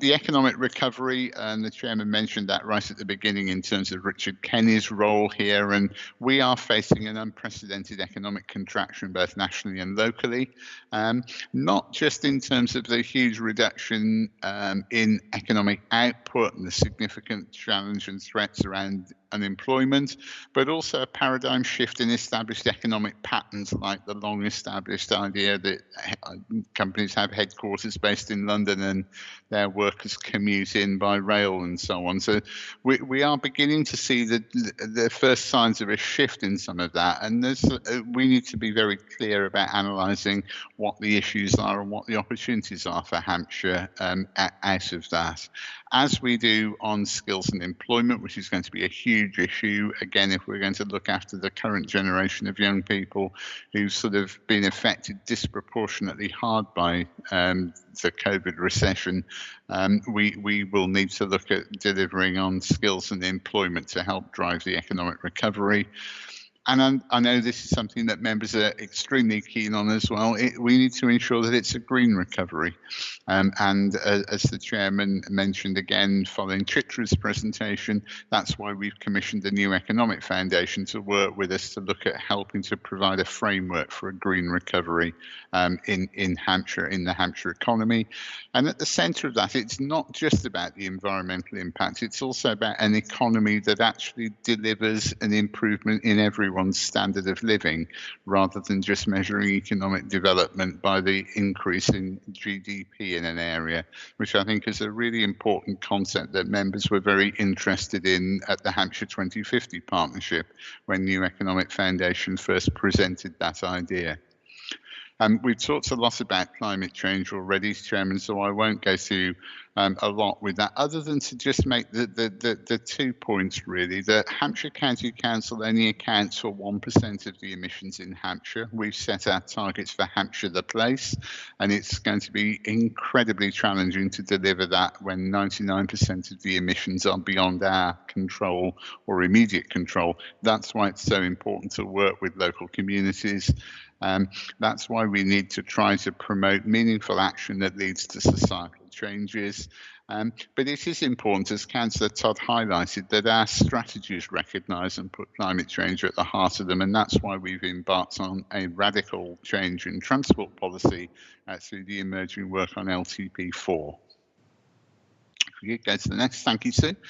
Waste, I've talked already about that, so I won't go over the same points again, other than to say that the latest issue really, other than the kind of whole challenge of trying to reset the whole approach to waste and recycling among the 11 district councils, the county council, the 2 cities, and all try to kind of work together to see if we can achieve consensus on the way forward, which is not without challenges. There's also an increasing challenge around the economics of HWRCs, and when the pandemic's over, the potential impacts of the government changes about taking deposit return scheme, for example, taking the most valuable recycled materials out of our supply chain may start to have significant impacts on the economics of running an HWRC service as big as the one in Hampshire. And I know members are fully aware of this, a service that costs around £10 million a year at the moment.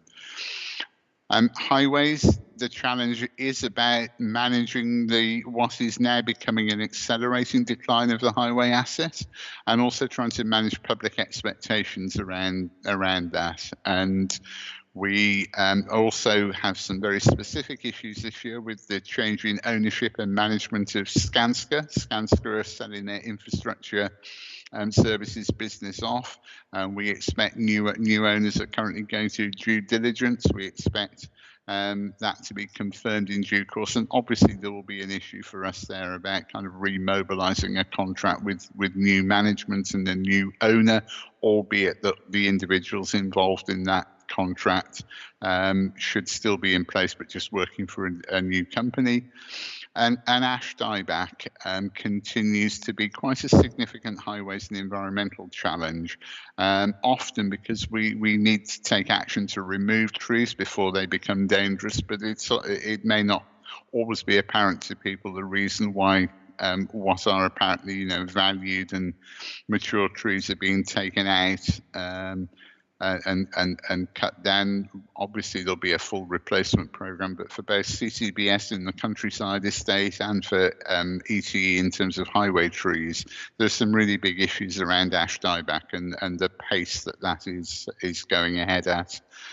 On planning, again, we've talked about this, Chairman, at previous meetings. The government's planning reform agenda does pose some very significant questions about what the future of the planning system will look like, not least how one secures developer funding for infrastructure. And again, we've talked, Simon and Dave from the Environment Agency very eloquently presented issues about some of the challenges we've got around future flooding events. Groundwater levels are fairly high in Hampshire at the moment. They're not quite as high as they were last year, but last year was a really exceptional year. So again, we're not out of the woods in terms of the possibility of further flooding in Hampshire later on this year. Next slide, please, Sue. So in terms of the ETE budget, the budget proposed for next year is 103 million. This year's revised budget is a lot higher than that, but that's because there's a number of one-off items in there, and they're detailed in the budget report, Chairman, but they include things like the additional funding for the active travel schemes and things like that, which are included as one-offs. There are always one-offs that go into the budget during the year, and the revised budget is nearly always higher than the original budget at the start of the year. But nevertheless, the budget for 21-22 takes account of the removal from the base budget of the T21 savings. And then the capital program numbers are outlined there below, and you can see a major capital program still being invested, demonstrating the level of investment from the County Council with over £200 million worth of investment over the 3-year capital program proposed for the future. And the ETE revenue budget by activities, again, members I know who've been on this committee for a while will be very familiar that we spend most of our money on either waste or highways. In terms of the revenue budget, they're roughly equal. Highways is slightly higher, with fairly small sum of money spent on economic development, and then a sort of collection of department-wide costs and corporate support as well. The services, highways and waste spend typically about £1 million a week each on those services. But there's a significant amount of capital in the highway budget overall, which complicates the gross spending picture. But we're talking about the revenue budget here, which is sort of broadly similar to the waste budget. Next slide, please, Sue. Again, this I think is an interesting point. It just illustrates really that how the ETE services are funded and the significant and what the money goes on. So you can see again significant income from recharges, fees and charges and other income that contributes overall to the overall position for ETE. So we have a cash limit of 103 million, but our gross sort of budget is somewhere over 140. So you can see that while people, to say that we need to do more commercially and things like that, we're already doing quite a significant amount of that type of activity by funding a lot more than is in the base cash limit. Next slide, please, Sue. So just a very quick look at the capital programme into the future. And again, you can see the lion's share, but fairly steady state. And these are the points, I think, Chairman and members, that the structural maintenance budget is largely a steady state position from year to year. They're about £40 million.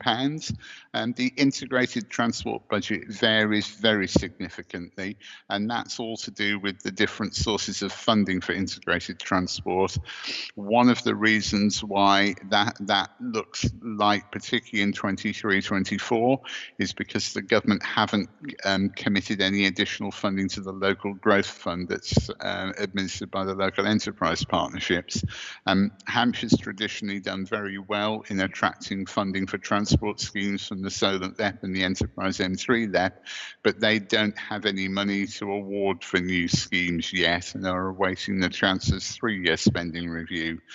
So with all the threats about, well, will the LEPs have any money at all? Will the levelling up agenda mean that money moves to combined authorities and things like that in the Midlands and the north of the country? We may have to get used to a significantly reduced amount of funding for integrated transport capital schemes, which would be challenging at a time when we're developing a new local transport plan with a radical change in policies that's going to be dependent on being able to develop new infrastructure to encourage active travel and greater public transport use and reduce dependency on private cars. So they were the key points I wanted to make. I should also say, Chairman, that of course the integrated transport budget will always go up as you get closer to the year of implementation, as things like developer funded schemes are added into the programme, but we wouldn't at this stage be adding many schemes like that into the 23-24 programme. That's too far ahead at present. So I would always expect the kind of third year of the 3-year programme, when it becomes the second year, will be bigger, and then when it becomes next year's programme, it'll be bigger again. And the final slide, Sue, please. And this is, again, just to illustrate the points around where the funding comes from and the sort of continuity of funding. DFT, there's a plethora of funding, but you can see the line there for local growth fund, the LEP budget there, which shows that they're awaiting decisions, and also the importance of things like the Transforming Cities Fund, which provide a very lumpy and very significant funding sum over the next 2 years, but there is nothing at this stage beyond that. So that's why we sort of look at that much reduced integrated transport programme for 2023-24. I should say that on this slide, I think it's the first 2 columns, reading from left to right, the first 2 columns are highway maintenance, and then the other ones are generally for integrated transport, sources of funding for integrated transport. Chairman, I think that's our slides done, so we're very happy to try and answer any questions that members may have. Thank you, Stuart, and thank you, Sue. Members, can I ask you to raise your hand if you'd like to ask a question? Councillor Simpson first. Thank you, Mr. Chairman. A few questions, if I may, please, Stuart. The first one is on roads. When will they become illegal under managed decline? I'm assuming you're going to try to make sure they won't, but there must be a crossover point. You can only decline so far. Yes, I hope we won't get to that point. We're not at that point yet, but there is theoretically a point at which it would become at which the sort of levels of service of the highway would sort of fall below our statutory duty. I don't think that's likely to happen immediately, but again, I have experience of working in other parts of the country where before you get to that point, you do get the position where perhaps the post office refused to deliver and things like that because of the impact on their vehicles of using roads which are in poor condition. So I don't think we're at that point in Hampshire yet, but I do think that the condition of the network is deteriorating more quickly. Yeah, I saw that it said it was accelerating, so I'm just wondering, are we a year, 2 years, 3 years, 5 years away? I don't think we're a year or 2 years away, but it does all depend on whether and on what level of resources are put into the process, Councillor Simpson. I don't think it's imminent, but I think it is logical to say that there will come a point at which, you know, we either need to put more money in or risk getting to that point with some of the minor road network. Okay, thank you. The next bit, Stuart, was on waste. I understand we're waiting for the government to do something. Could we not lead on this and say this is what we think we should be doing, this is what we can do? And linked into that is, you said it's going to be challenging for the HWRCs when the strategy does come in because of the recycling revenue disappearing. Are we therefore, or do you have you prepared or updated any plans for closures on HWRCs maybe next year or the year after? Okay, can I answer the second question first and then come back? There are no plans for HWRC closures at present. I think the economics of the HWRC network are an issue, and this is one of the reasons why the uncertainty over government proposals does have an impact, not only on HWRCs, but also on the curbside recycling collections. Aluminium cans, for example, only account for a small proportion of the volume of recycled material that goes in the curbside collections, but they are the most valuable part of it. It is highly likely that the deposit return scheme will capture quite a lot of the aluminium drinks cans that are currently recycled in curbside bins, and therefore the whole recycling infrastructure is potentially affected by that. I do understand the point, Councillor Simpson, and would be very happy to reassure you that we are continuing to work at developing options and taking a lead, but clearly government decisions on, for example, whether to make food waste mandatory, food waste collection mandatory on district councils, whether to make free green waste collections mandatory, will have a fundamental impact on the overall waste picture in Hampshire, and it would be foolish for us to proceed and build new infrastructure and put in place new collection systems only for them to need to be changed quite quickly. So I think we're working on developing options and looking at the implications of those, and the hope that the government consultation will be completed and they'll bring some clarity fairly quickly on what the parameters within which we're working are. But we are working well together, I think, across the kind of Hampshire family of local authorities, looking at the various options. Thank you very much. Thank you. We've got 3 more members with questions. I'm keen to move on to school streets by 12, so I'd really appreciate it if you could all be as concise as possible. Going first to Councillor Philpott, please. Steve Philpott. Yes, thank you, Chairman.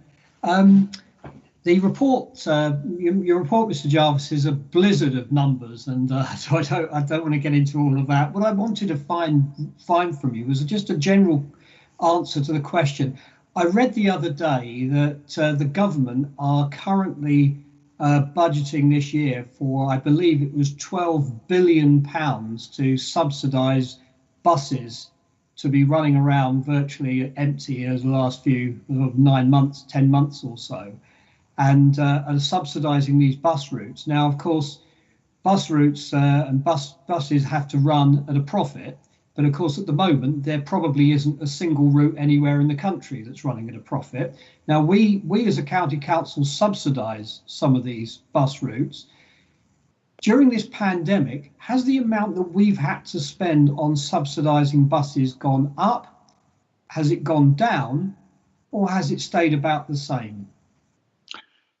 It's stayed about the same because we've basically paid the contracts that we put in place, Councillor Philpott, and that was following government advice and guidance on the basis that local authorities had been given the money in their kind of grant settlements and so on to pay for a level of bus service and concessionary fares, and therefore the government expected that to be paid in full. I think in part what you were referring to about the additional funding that central government had provided is that central government have stepped in and subsidised the lost fare income from the operators in order that they could afford to continue to pay their drivers and keep services going, largely for essential workers to get to work. But you're quite right that passenger numbers are very significantly down. I think there's something like 30% on rail and sort of 40-50% on buses.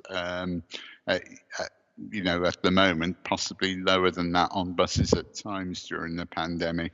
So I think the government have this year stepped in on a kind of temporary basis to provide grant to bus operators to make up for the lost fare income that formed a part of their overall operating model. What happens when the pandemic's over is going to be particularly challenging, and I think most in the transport industry are predicting that bus patronage levels might return to 80% at best over the next 2 to 3 years, which will have a very significant impact on the economics of the bus business, and therefore I think, as your question implies, be quite challenging for highway and transport authorities like Hampshire County Council as to how we use what money we have best to protect public transport in that sort of scenario. Thank you, Chairman. Thank you both. I'll go now to Councillor James. Councillor Gavin James, for your question, please.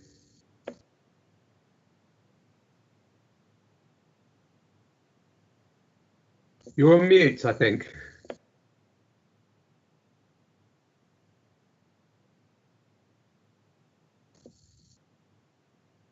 We seem to be having some difficulty hearing you, Councillor James. Not sure what's going on there. Should we go to Councillor Todd, please, and hopefully we'll then come back to you. Maybe check your microphone. Don't know, but let's go to Councillor Todd first, then. Thank you, Chair. Yeah, I've got a load of questions, but I'll try and focus in on a couple. One is are there ways to use the money we have more effectively in a couple of areas? And I'm particularly thinking in things like maintenance and replacement. So in maintenance, our current model is very much effectively redo what we have in almost exactly the same form and under Operation Resilience. And I'm just wondering whether we can be applying the principles of active travel and using that maintenance budget, for example, to move to a default of tabling junctions, widening pavements, generally supporting the active travel agenda when we do that maintenance, thereby getting more bang for our buck. And a similar picture on street lights. What's striking, there was an audit done recently of Winchester High Street, and what became clear is quite a few elements of the lighting design date from when it was a major road, pre-1974.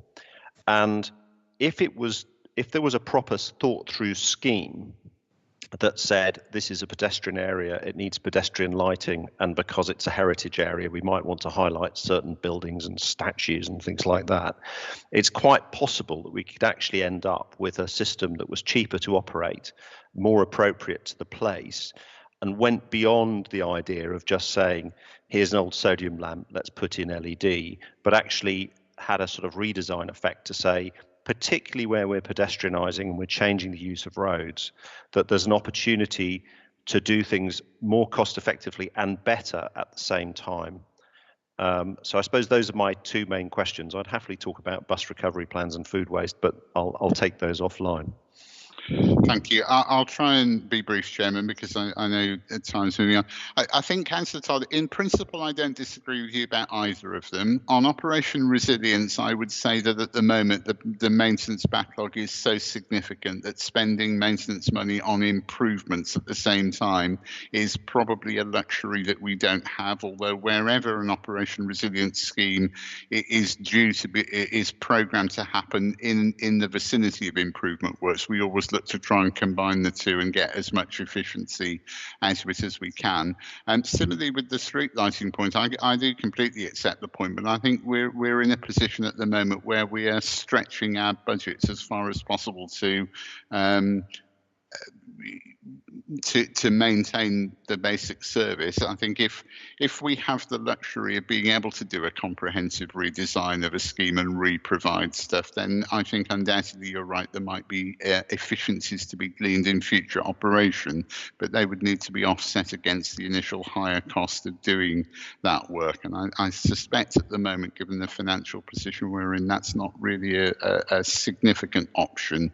But of course, we'd always be prepared to try and look at things like that if if an opportunity arises, like a decision to pedestrianise a road for the first time or something like that. Thank you, Stuart. And let's try Councillor James one more time. Councillor James, do you want to try and ask your question? Yeah, can you hear me? Yeah, we can hear you now. Okay, just first for headphones. I do apologise.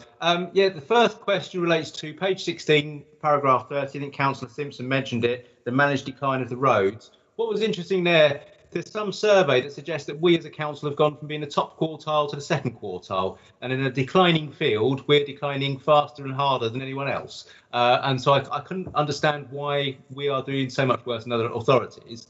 I've linked to that potentially, page 18, paragraph 38. And again, I think Stuart alluded to this in his presentation, this sort of back at a sofa budgeting, this sort of chaotic nature of we've got a budget, this is what we plan to spend, and then extra money pops along throughout the year and we keep revising our budget. I just wonder, is that the best way of budgeting, of planning and of spending, or is back at a sofa budgeting perhaps something we need to get away from? I'll try and answer those questions. I would very much like to have greater certainty over budgeting for the future, Councillor James.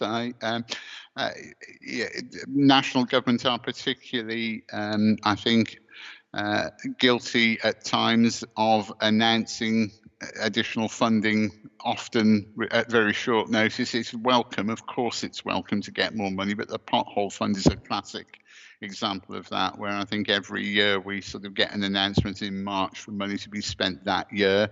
Not just in Hampshire, but most local authorities get that. And of course, the whole industry then has to re-gear itself to deliver a higher level of activity, which probably means it costs more and is done less efficiently. So yes, in an ideal world, I would love to have a fixed 3-year budget and we knew exactly what we were going to get and could get on with it. But I'd like it to be at the highest level possible, obviously, to try and do as much as we can. Your point about the highway declining network, that's a factual statement. The network is declining. I think the point that you were referring to was the NHT survey, and this measures public satisfaction with highway services. One can only speculate. I'm not sure that Hampshire's declining more than anyone else, but we were top of the league for highway maintenance resident satisfaction a few years ago, and now we've just slipped out of the top quartile. So Hampshire residents are less satisfied with the service that they're getting at the moment, perhaps, than residents in other parts of the country. I suppose one might argue that Hampshire residents have got used to a higher standard of road maintenance and possibly notice the decline more. It may also be an issue to do with where you are in the country, because Hampshire County Council still got the highest rate of resident satisfaction in the southeast among counties in the southeast. It seems a number of authorities in the Midlands that have sort of now gone ahead of us in the league table of resident satisfaction. Thank you, members, for your questions, and thank you for all the answers, Stuart. I'd like to move to the recommendations now, please. And Katie, could you please boot up the online poll for the recommendation in regards to the revenue budget for ETE, please? Thank you, Chairman. We'll just sort that now. So hopefully this will pop up on members' screens in the middle, but if it does not, then it will be in the chat on the right-hand side.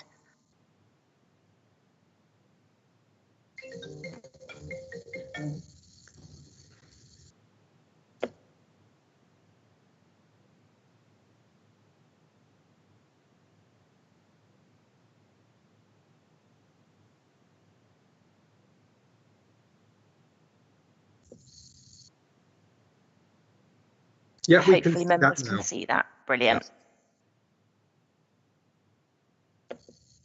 Members, please vote.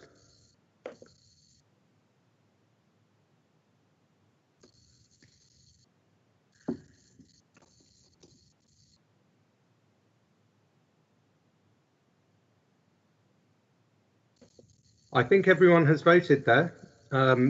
So thank you, members. And Katie, please proceed to the recommendation in regards to the capital programme for ETE, please.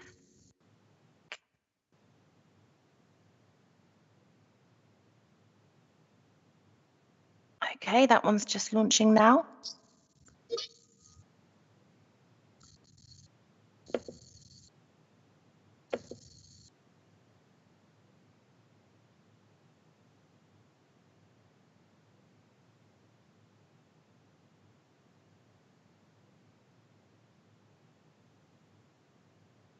Okay, and we have a clear majority in favour of that. Thank you, Chairman.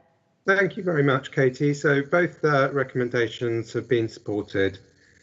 Thank you very much, members. And oh, we have managed to get to item 9 by midday. So that's pleasing.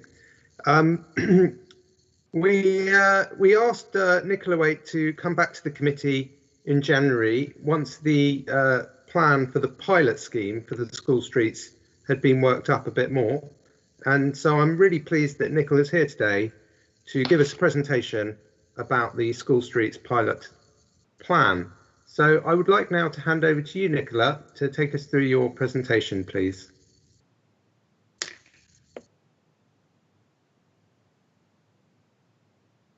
Sorry, Chairman, Nicola's just in the process of joining the meeting. Right. Okay, well, whilst we're waiting for Nicola, I'm going to go to item 10 on the work programme, which is included in the agenda pack. And I'd like to invite members, if they have any comments or requests for additional items for the work programme, please put your hand up. Okay, in that case, I'll ask if everyone agrees the work programme. Councillor Todd, do you wish to comment on the work programme?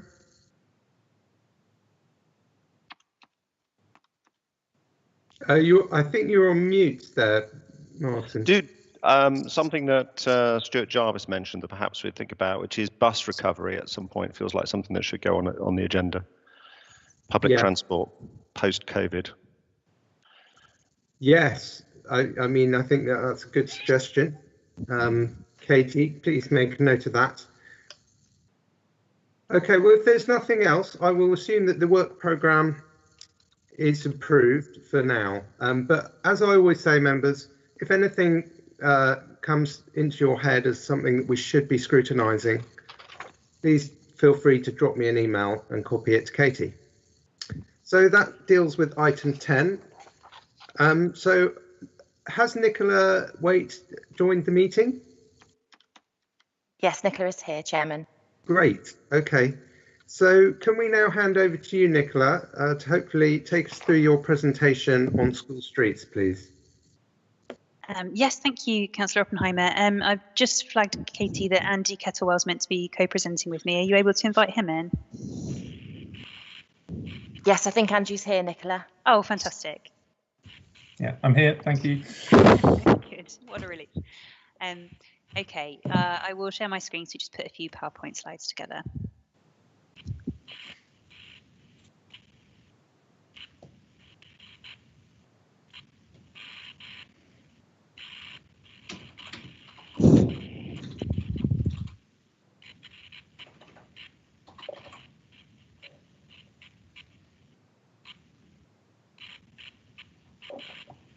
It's gone to that position because I only have one screen where I can't see anyone. So could someone just advise me that you can see the slides? Yes, we can.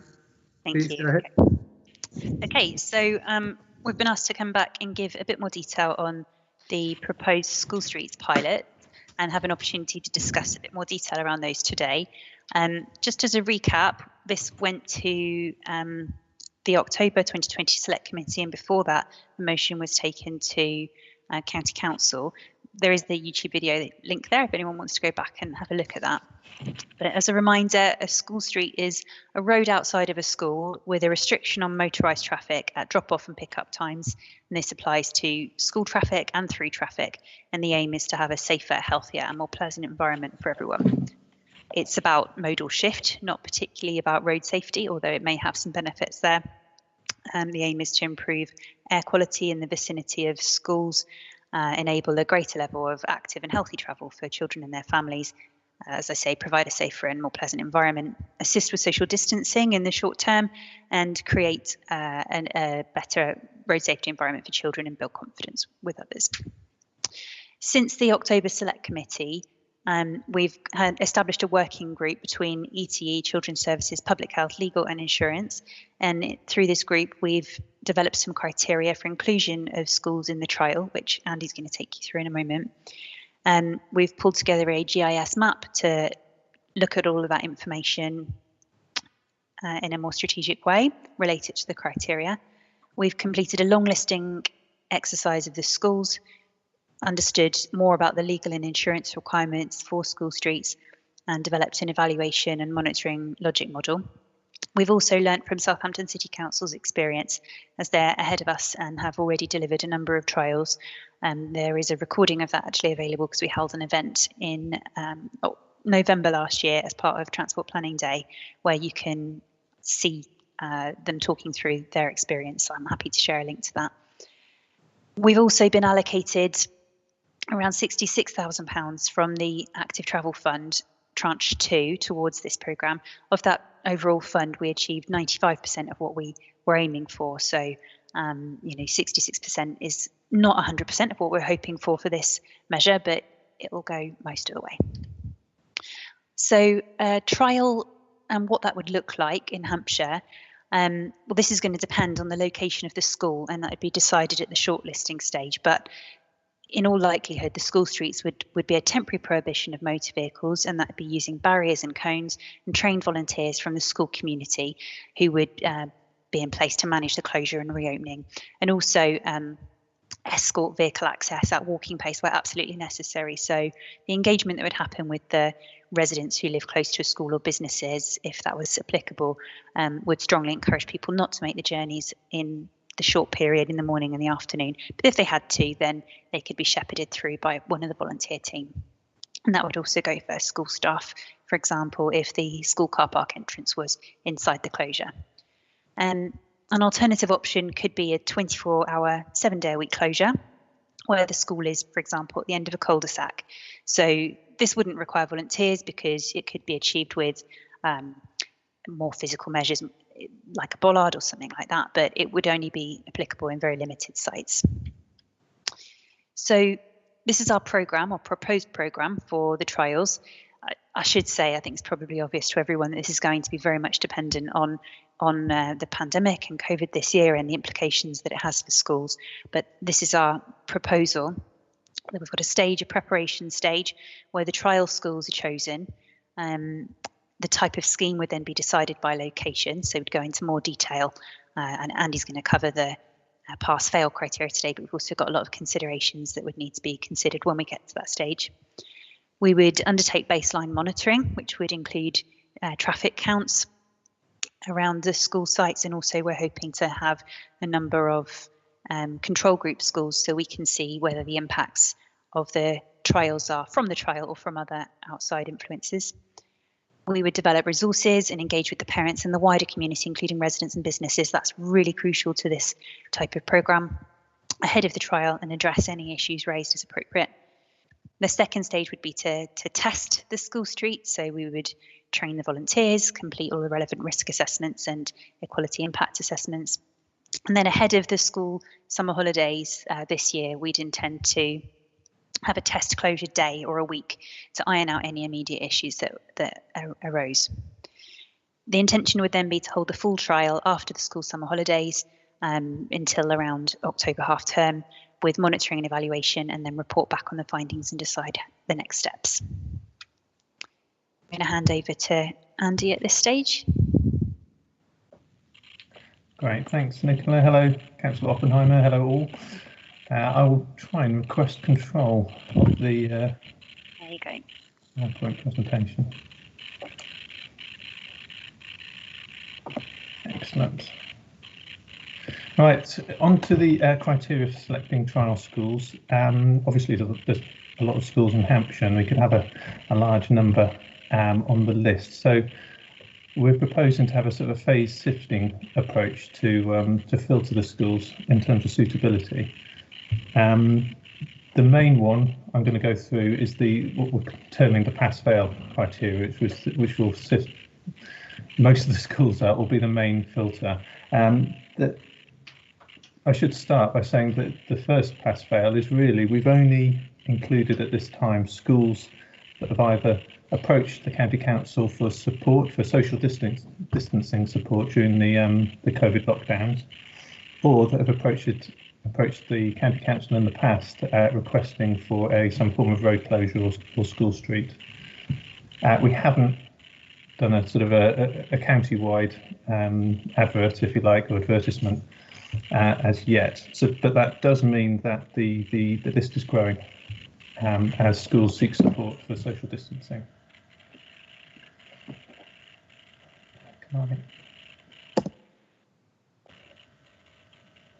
All right, I'm going to stop control, Nicola. I'm afraid I can't move it forward.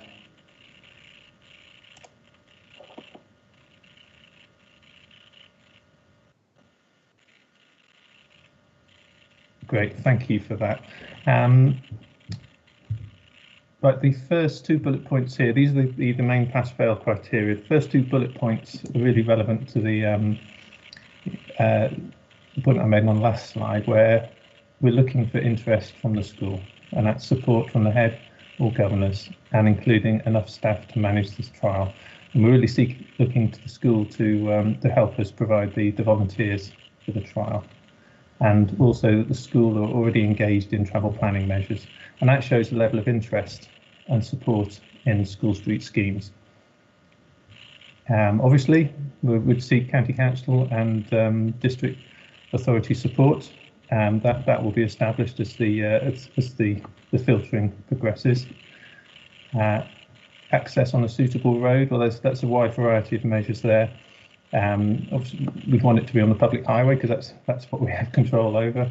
We want the speed limit to be 30 or below, and access onto a minor road. And we don't want to put any form of road closure on the principal road network, and the disruption that would cause. Limited impact on schools nearby. We've got a number of roads where there's more than one school that's close with each other. And we want to avoid, for this trial, we want to avoid interactions between the schools. Primary and secondary school only, not colleges. Primary and secondary schools are more likely to engage in travel planning measures. And we're looking for, there's a hand up from Councillor Hughes. I apologise, I'm not familiar with the format of questions. Councillor Oppenheimer, how does the meeting deal with questions?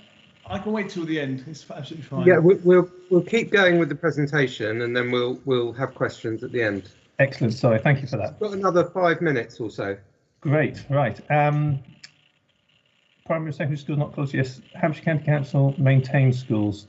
We're really just looking for that, and that's for insurance purposes, and that's basically for the pace of work and to keep things simple. And then the last bullet point is not a special school.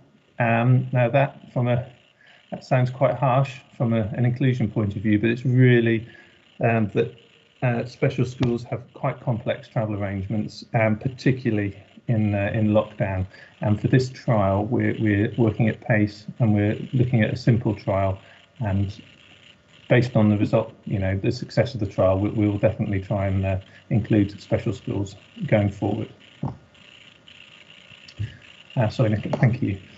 Just a bit on the legal and insurance requirements. I think the worry, if from a legal insurance point of view, is that we have a temporary, say, road closure staffed by volunteers, and it's the risk to those people who are managing the closure, and also the risk of vehicles driving through the closure when we've created a pedestrian space. That's the risk that they're worried about.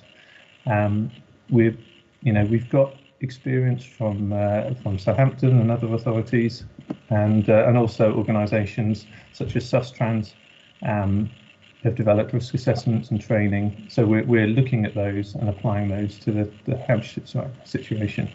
And with that, the insurance brokers looking supportive, but obviously, we're going to work on the details. It's unlikely that we'll have unstaffed sign-only schemes. So it will be either, if it's a temporary scheme, it'll have to be managed, or a permanent scheme. Again, we're looking at training and PPE, that's highway PPE, to be developed and reviewed with our asset management clients. And we have looked at ANPR possibilities, but the ANPR schemes in terms of enforcement are not possible at the moment, because it's only legal in London. But I know that's the whole national conversation that's happening at the moment. Planned approach, we're looking at 3 active school streets and then 3 to 6 control groups. And control groups are schools that don't have a school street, but we're using them for a sort of a baseline monitoring.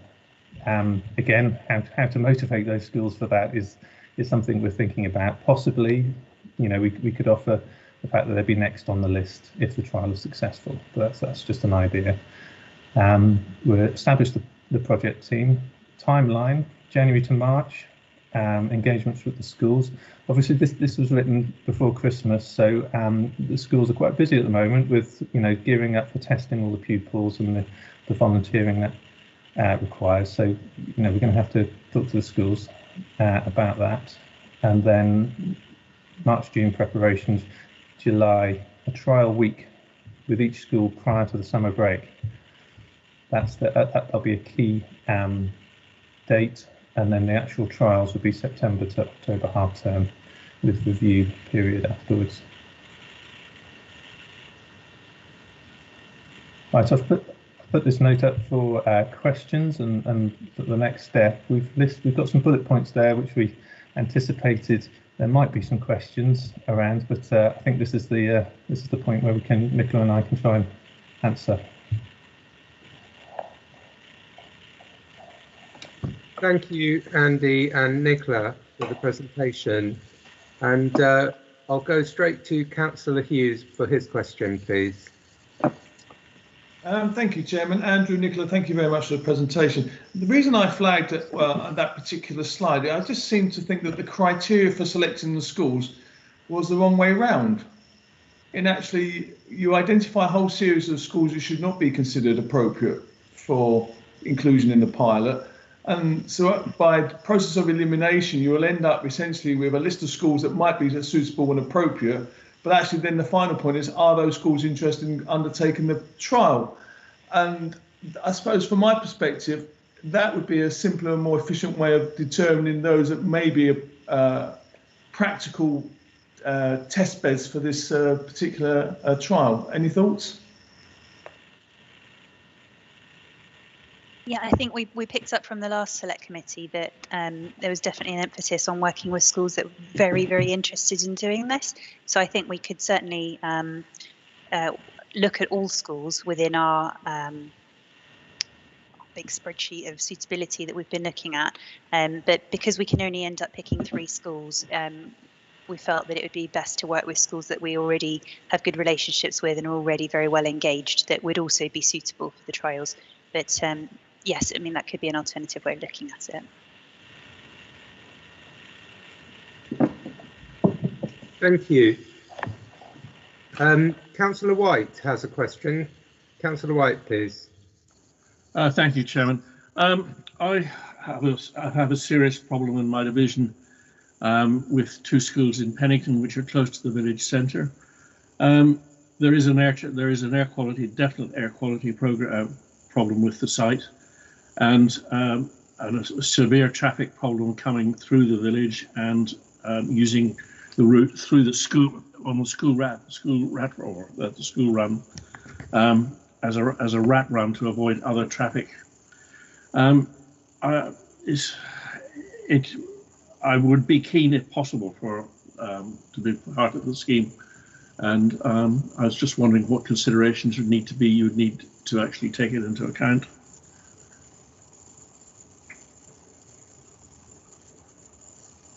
I mean, Andy, I don't know if you wanted to comment on the criteria, but I think as Andy said, the first one that we set out with schools that had already approached us.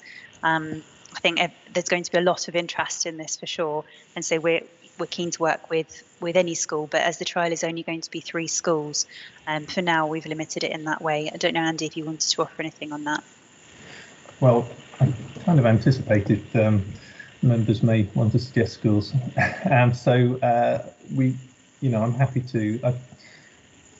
If it's okay, I could send around an email address for any suggestions for schools that could be included in the trial, but which we're happy to do, and but they will be assessed against the criteria we've presented. So I'm not sure the best way to do that is. Shall I just include the email address in the meeting minutes or something like that? Yeah, did you want to send it to me, Andrew, and then I can circulate to members? Yes, no, that'd be fine. Okay, will do. Thank you. Thank you. Question from Councillor Benison next, please. Thank you, Chairman. Thank you both for the presentation. I wonder, it's possibly a little early, but I wonder if further on down the line you might let members know which schools in their division have some small chance of being operated in this programme, because I know a lot. I can think in mine that I don't think they would fit the criteria. So I wonder if perhaps further on down the line you might share that with members of which schools fit in the criteria and maybe in with a chance. Yes, I'm sure when we get to that point that would be fine. Thank you. Councillor Forster, question. Thank you, Chairman. Yeah, I just wanted to clarify one thing in terms of, and maybe picking up on Councillor Benison's point, which ones fit the criteria.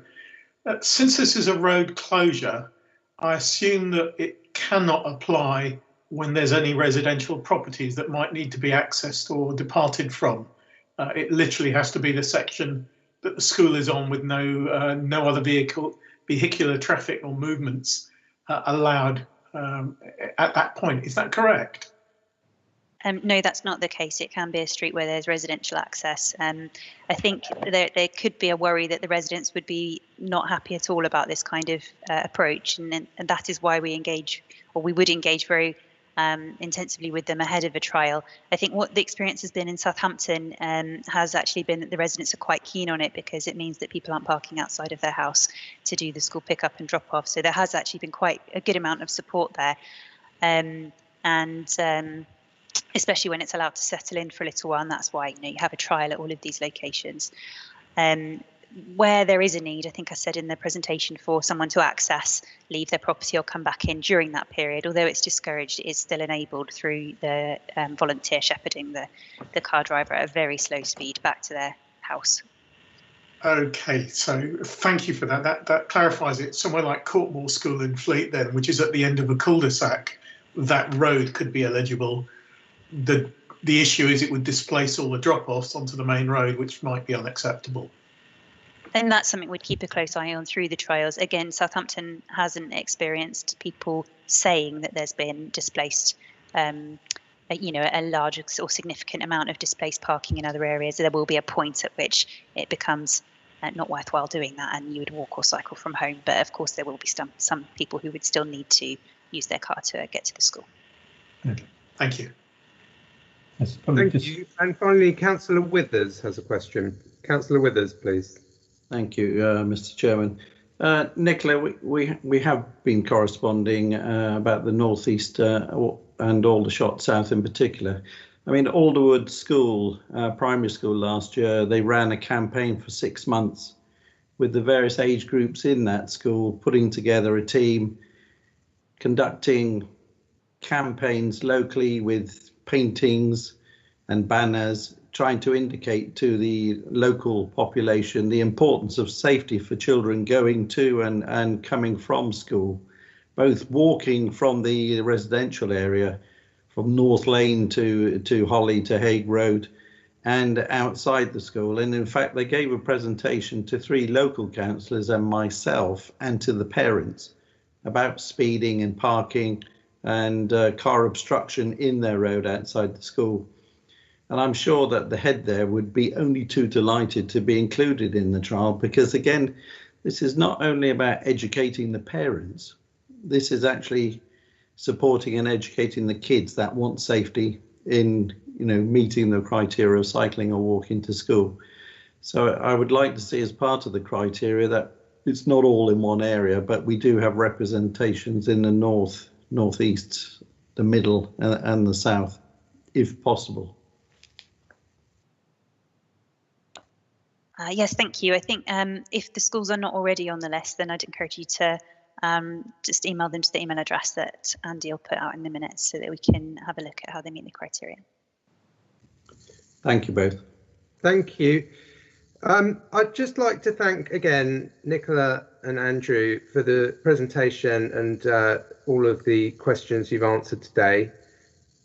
And I'd like to say good luck as chairman of this committee. We really are rooting for you and hoping that this trial will be successful. We all want to see this rolled out, as you can tell by the comments and questions we've had. And I think the reason for that is that we are all very aware as elected representatives that there is strong public support for this. So I hope that you have a successful trial. I hope you can find a way of managing these schemes that is not too costly, because we all know from earlier in the meeting that there are not huge resources available. But if it is successful, I hope that there will then be a second wave and a third wave. And can I ask you, please, to come back when you're at the pilot evaluation stage and let us know how it's gone? Yes, we'd be happy to do that. Thank you. And so we'll say goodbye to Nicola and Andrew. Right, we've already dealt with the work programme. I don't know if there is one hand up. Oh, it's Councillor Humby. Councillor Humby, can I come to you for your thoughts on school streets, please? Yeah, I was going to thank Nicola and Andy as well, but you've done that, and more or less what you said. I was just going to repeat. I just want to mention that this is funding from the Active Travel Fund, and that bid we put in was very specific on what we could spend it on. Now we've managed to secure £66,000 from that. So I just need to manage expectations a little bit. This is a small trial. It's to prove the concept if it works. Now, if it does, I more than anybody would like to see this work and be successful and roll it out. But we will then have to think about how we fund that and how we bid, for the finances to be able to do that. So I think really interesting questions from members as well. And I understand Councillor Benison's question about, which schools. Well, we deliberately haven't done that at this stage because we need to make sure that they actively want to engage with it. I agree with the comments about trying to spread it around the county. Clearly, it won't be suitable for all schools as well, but I just want to put a bit of a marker down. We've been able to secure that funding at this stage for the trial. It is a small trial. We then need to evaluate and then think about how we're going to fund a future programme. Thank you, Mr. Chairman. Thank you, Councillor Humby. Any final comments? Councillor Forster, you've put your hand up. Yeah, sorry, if I may ask one quick final question.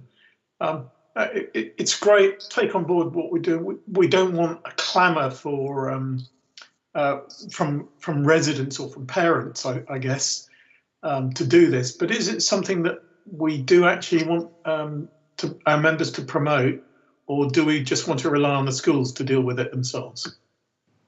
Well, I think my response to that would be that we're not yet at the point that we want to promote it. I think we need to prove the concept, as Councillor Humby said, and so I think we need to wait until we get the evaluation from these 3 trials that are going to go on. So that would be my response. Mr. Chairman, I'm sorry to interrupt there. I'd just like to say then to Steve Foster's question that, of course, the team are working with the Children's Services and with the schools direct. So at this stage, I think we would rather probably leave it at that.